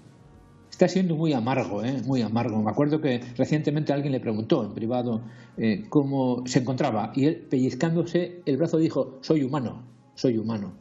Por tanto, es muy duro para él. Él es una persona que admira a su padre como político y como rey y es hijo de él, y por tanto ha tenido que elegir varias veces en este tiempo entre ser rey o hijo, y casi siempre ha tenido que elegir ser rey, y por tanto él ha tomado decisiones respecto a su padre durísimas, lo está pasando muy mal, pero está dispuesto a que la monarquía, la figura de la monarquía y de la corona no sea dañada como consecuencia de los comportamientos de su padre. O sea que él puso una distancia terrible respecto a su padre y, por así decirlo, lo ha tenido fuera. Hay que decir que todo lo que está pasando está siendo hablado antes por don Juan Carlos y su hijo y pactado. Don Juan Carlos no quiere hacer daño a la figura de su hijo, lógicamente, y muchas de las cosas que han pasado las ha impuesto Felipe VI. Le ha dicho a su padre, incluso ese comunicado del 5 de marzo anunciando pues que volvía a España, diciendo: pero vuelvo a España, pero vivo en Abu Dhabi. Segundo, iré solamente a estancias temporales. Tercero, actividades privadas. Cuarto, no residiré en un centro oficial del Estado. Todo eso es una imposición que le ha puesto Felipe VI, que, como digo, en ese sentido lo está pasando mal, porque tiene que reconvertir a su padre, y eso es muy duro. Bueno, a fin de cuentas es su padre, más allá de los títulos. José Pesarena, editor del Confidencial Digital, muchas gracias por haber estado con nosotros aquí en Televisión Canaria, en Ponte al Día. Muchas gracias. Han estado pendiente en casa. El regreso, la vuelta del rey emérito, que está previsto sobre las 6:20 de la tarde de hoy, directamente al aeropuerto de Vigo.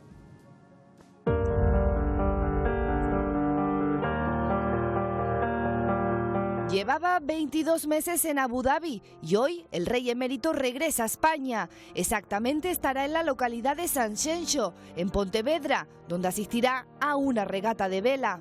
El rey Juan Carlos en este momento es un ciudadano más que viene a disfrutar de nuestra gastronomía, de nuestro paisaje y sobre todo de la navegación que tanto le gusta. Así lo ha hecho saber la Casa Real a través de este comunicado, donde además se confirma que el lunes 23, antes de regresar a Abu Dhabi, se reunirá en Madrid con su familia. Una visita que era acordada por teléfono cuando Felipe VI estaba en Abu Dhabi para trasladar sus condolencias por la muerte del anterior jefe del Estado de Emiratos Árabes Unidos. Pese a estar ambos en el mismo país, padre e hijo no han coincidido. Hay que recordar que Juan Carlos de Borbón salió de España en un momento en que se registraban informaciones sobre su fortuna oculta y era la propia Casa Real la que en un comunicado le aconsejaba trasladarse fuera del país. Durante este tiempo poco hemos sabido de él. La última vez que se le vio rodeado de su familia fue justo esta Semana Santa, donde pudo estar con sus hijas y casi todos sus nietos. La gran ausencia fue la de la reina Sofía, que no ha viajado todavía a visitar a su marido. Un regreso del rey emérito que coincide en un momento en el que se han archivado por parte de la Fiscalía del Tribunal Supremo las investigaciones abiertas contra él.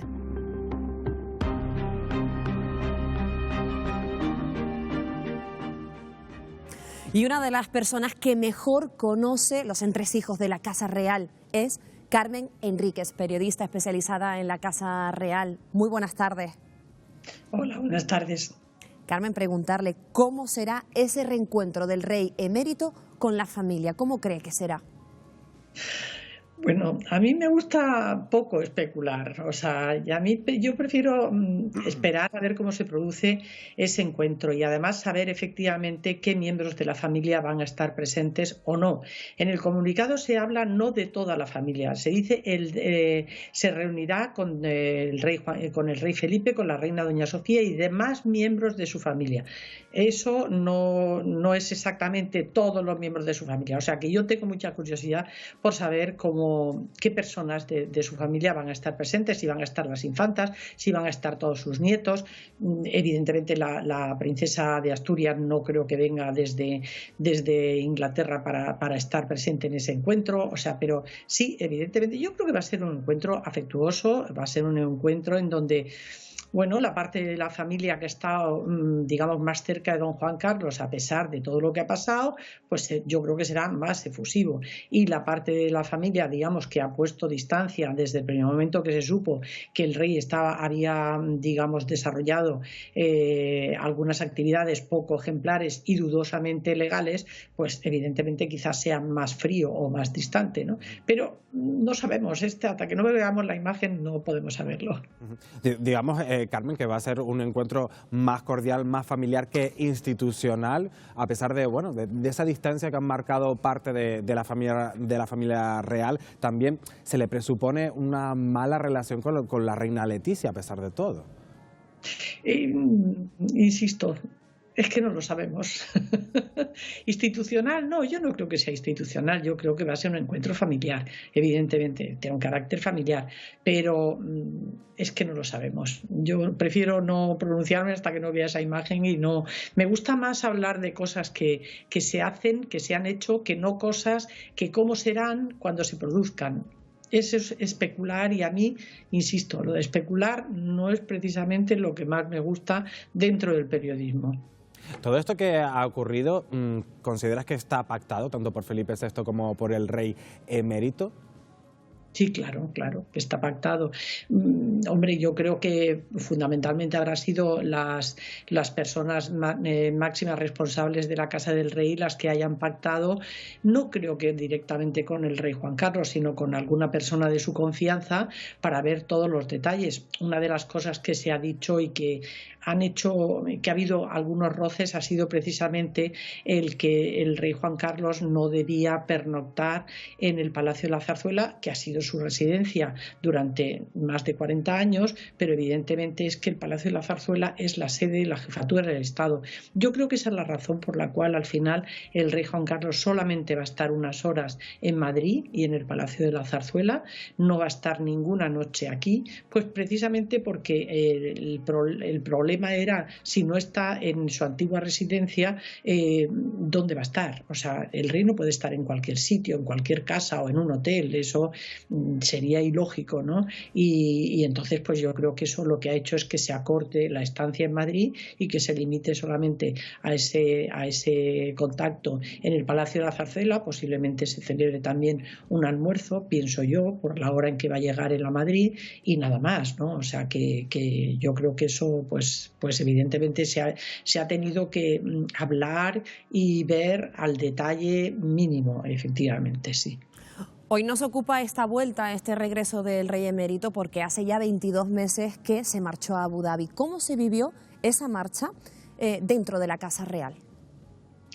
Pues se vivió, a ver, a mí las fuentes oficiales de Casa Real lo que siempre me han dicho es que el rey se fue, que fue él el que tomó la decisión de irse. Quizás estaba presionado por lo que se estaba diciendo y por lo que se estaba conociendo de la postura del gobierno español y de la propia Casa del Rey, ¿no?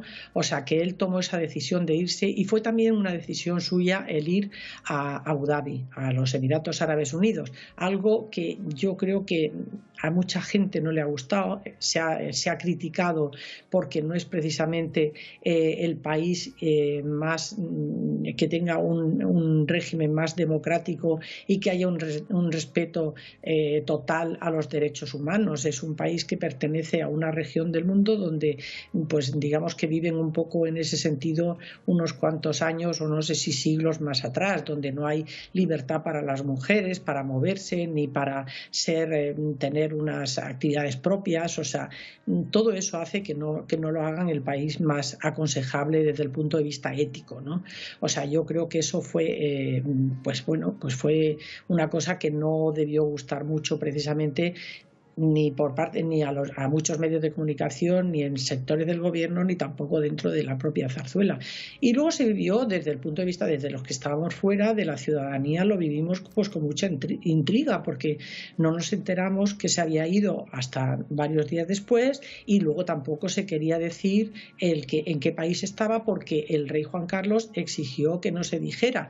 Supongo que hasta que no se instalara allí en Abu Dhabi y pudiera estar, digamos, un poco protegida su intimidad y que no se viera asediado pues por fotógrafos, por periodistas, y que él estuviera, digamos, expuesto, ¿no? O sea, yo creo que en ese sentido se tardó bastante tiempo en decirlo, pero eso son todo detalles que no coinciden con un concepto más amplio de lo que es la transparencia que debe haber siempre con respecto a la familia real, ¿no? Carmen, lo que sí hemos visto es un apoyo expreso de sus hijas, de la infanta Elena y de la infanta Cristina, que han viajado en varias ocasiones a Abu Dhabi, incluso acompañadas de sus hijos, la última vez en Semana Santa. ¿Cómo recibe Casa Real esos encuentros en Abu Dhabi entre, bueno, digamos, esa otra parte de la familia? Yo creo que se puede entender perfectamente como un encuentro familiar. Es evidente que, a ver, el rey Felipe verdaderamente se ha visto muy condicionado por su condición, efectivamente, de jefe del Estado, que tiene que defender una postura ética y que tiene que, digamos, que buscar una actuación correcta y ejemplar por parte de todos los miembros de la familia real, ¿no? Eso está clarísimo. Entonces, pero no es que las infantas no estén de acuerdo también con ese comportamiento ejemplar, pero digamos que en ellas ha prevalecido lo que es el cariño hacia su padre, el cariño familiar, y que su padre evidentemente pues las cosas no las ha hecho precisamente bien, pero no se merecía estar solo y desterrado y un poco separado de su familia, de sus nietos, que a los cuales el rey Juan Carlos pues los quiere muchísimo, ¿no? Y sí, eso lo ha demostrado a lo largo de todo el tiempo que ha estado aquí y ha estado con ellos, ¿no? Entonces yo creo que eso ha condicionado bastante la historia, pero yo creo que se entiende perfectamente. Otra cosa es la oportunidad del momento en que se hicieron públicas esas imágenes, ¿no? Cuando precisamente estaba aquí la princesa de Asturias de vacaciones y entonces iba a tener una actividad junto con el resto de la familia, viendo a algunos refugiados ucranianos, y digamos que una imagen, la del rey Juan Carlos con sus hijos y sus nietos, con sus hijas y sus nietos, y la de la familia real con los refugiados ucranianos, hizo que se restara interés por parte de la ciudadanía, porque eran dos noticias de alto interés, o sea, eran noticiones, ¿no? Y entonces eso yo creo que no gustó mucho dentro del Palacio de la Zarzuela, pero bueno, pues son cosas que pasan.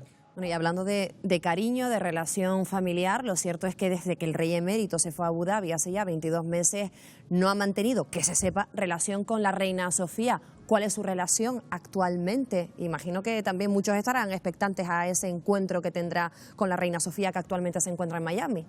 Efectivamente. Yo tengo que decir que en el año 2018, cuando la reina Sofía cumplió 80 años, publiqué un segundo libro sobre la reina Sofía. Es un personaje que para mí es muy interesante y absolutamente ejemplar, donde ya di cuenta de ese acercamiento que estaba produciéndose entre el rey Juan Carlos y la reina Sofía. La relación del rey Juan Carlos con la señora Larsen había terminado, y no precisamente muy pacíficamente. Entonces yo creo que el rey en ese momento, creo que de alguna manera reflexionó sobre su trato y sobre su relación con la reina Sofía, y que la relación, digamos, punto de vista familiar o amistoso, de compañerismo, de un matrimonio, que aunque haya habido separaciones de hecho, no ha habido ninguna separación legal, pero sí separaciones de hecho y distancia inmensa durante el tiempo que el rey Juan Carlos estuvo relacionado con la señora Larsen, pues decidió, digamos, restaurar un poco esa relación. Entonces, yo recuerdo que cuando publiqué eso hubo cierto escepticismo por parte de algunos medios, pero al final todos esos medios al final han terminado reconociendo que efectivamente ese acercamiento, ese, digamos, pues contar con la reina, preocuparse porque ella estuviera informada de todo lo que se produjera dentro de la familia, el que como él tenía amigos que lo invitaban a sus casas a cenar o almorzar, pues decir a esas personas, ¿por qué no invitáis también, ampliáis la invitación a la reina Sofía? De hecho, eso se dio, y se produjo y ese acercamiento es totalmente real.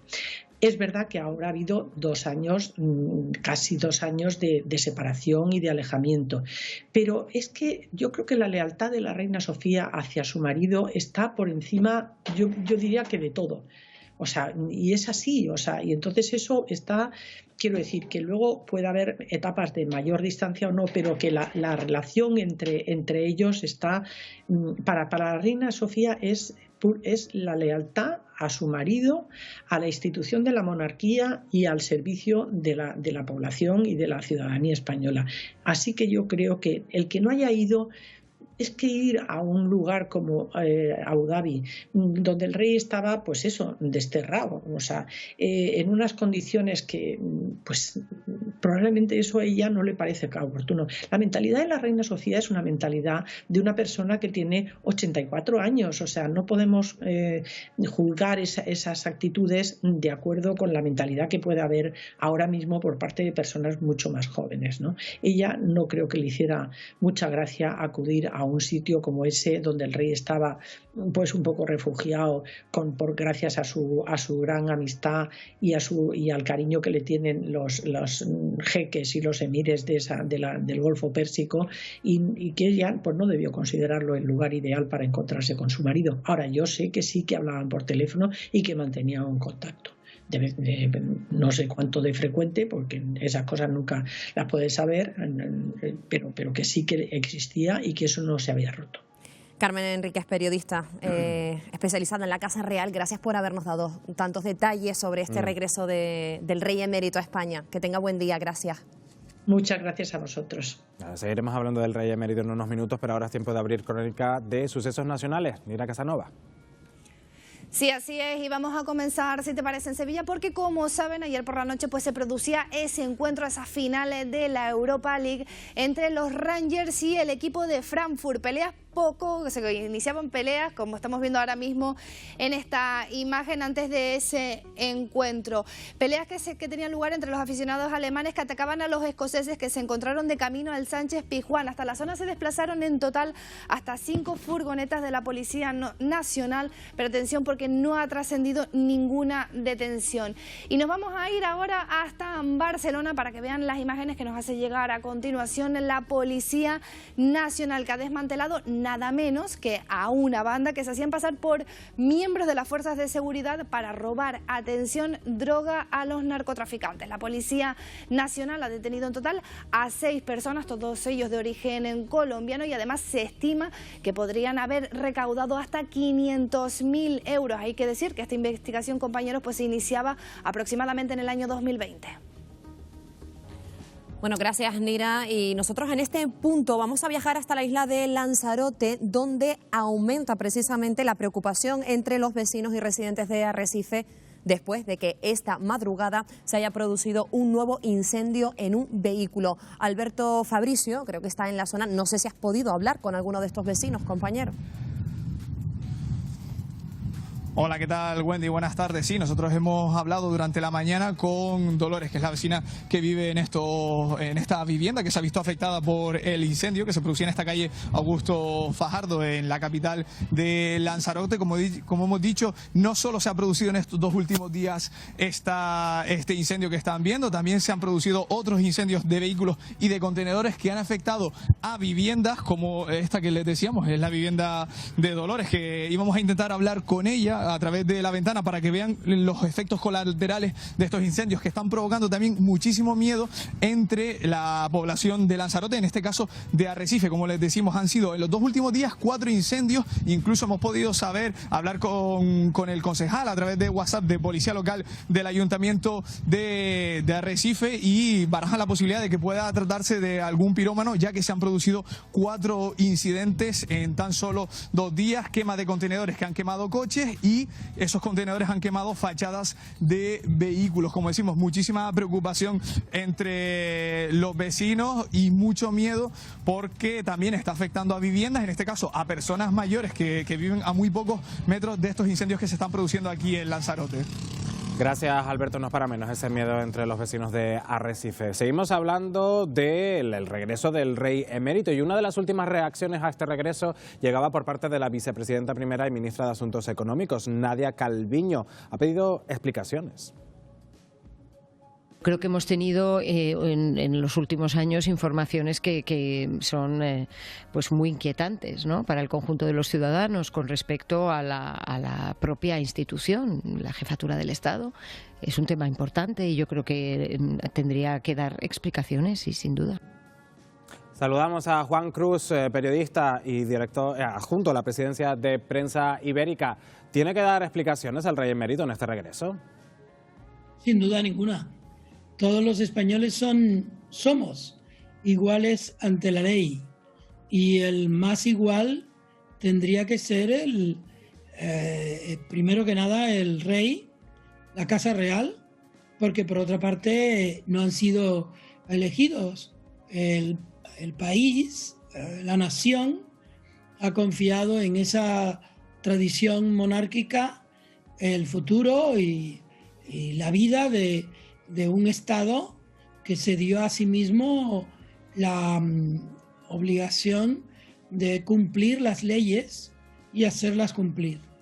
Si el rey no ha cumplido, el rey emérito, en este caso, no ha cumplido las leyes, es lógico, natural y obligatorio que el Estado, es decir, representado por el gobierno y otras instituciones, exijan del rey una explicación con respecto a su conducta, como cualquier ciudadano. Juan, el lunes 23 el emérito se va a reunir con su hijo, el rey Felipe VI. ¿Cómo crees que será ese reencuentro? Y si cree al mismo tiempo que la Casa Real hará publicidad de esa reunión familiar que está prevista. Bueno, yo lo que crea yo no tiene importancia ninguna. Sería que yo tuviera información. Yo no tengo información. Solo podría tener, pues como cualquiera, intuiciones. Mi intuición es que será un momento tenso que luego se disfrazará de sonrisas como estas que estamos viendo en las pantallas, excepto ahora en que él iba a pedir perdón. No creo que esto augure ninguna novedad con respecto a los hermetismos con los que se suele conducir la institución monárquica. El rey actual ha hecho algunos intentos de generar otra actitud, pero quedan muchas cosas por borrar en este episodio dramático que en la última década y un poco más ha protagonizado el que fue admirado rey de los españoles. Juan, brevemente, porque nos estamos quedando sin tiempo, ¿este regreso puede suponer una nueva tormenta política en España? Yo creo que no, porque las dos instituciones políticas más importantes, que son el Partido Popular y el Partido Socialista, están de acuerdo en generar una especie de goma de borrar en las aristas de este complejo asunto. Por tanto, puede haber por parte de los partidos republicanos, el PSOE también es un partido republicano, pero por parte también de los independentistas, etcétera, puede haber muchas declaraciones, muchas pedidas de responsabilidades, pero creo que el Estado, por fortuna, este Estado tan denostado por tantos, es suficientemente fuerte como para resistir un embate más en esta triste historia del rey Juan Carlos. Pues Juan Cruz, adjunto a la presidencia de Prensa Ibérica, muchas gracias por habernos aportado tu visión aquí en Ponte al Día. No, gracias a ustedes y perdonen que llegué tarde a la cita. Un saludo. Gracias. Lo importante es que ha estado Juan. Exacto. Bueno, nosotros, si nos han seguido durante todo el programa, hemos hablado no solo de la actualidad que está sobre la mesa, sino también de esa vuelta y regreso a España del rey emérito. Vamos a preguntarle a Roberto González en qué está trabajando Atlántico Noticias. Buenas tardes, compañero. ¿Qué tal, Wendy y Pedro? Bueno, han dado una de las cuestiones a las que vamos a estar atentos, la expectación por la llegada del rey, pero también otra noticia que se acaba de actualizar, la actualizamos aquí en Canarias, esa viruela del mono. Parece que hay un caso ya en la isla de Gran Canaria. Vamos a repasar de nuevo todo lo que sabemos sobre esa enfermedad y también sobre un asunto que se está debatiendo en el Congreso en estos días, la nueva regulación del cannabis para su uso medicinal. Todos estos temas y muchos más en Atlántico Noticias, dentro de un momento. Pues pendientes ya de Atlántico Noticias y nosotros nos tenemos que despedir, pero volvemos mañana, ¿eh? Mañana con más actualidad, ya estamos ya hablando de la recta final de esta semana, pero como siempre lo haremos con el mejor ánimo y con las mejores ganas de informarles. Que tengan buena tarde, sean felices. Buena tarde, adiós.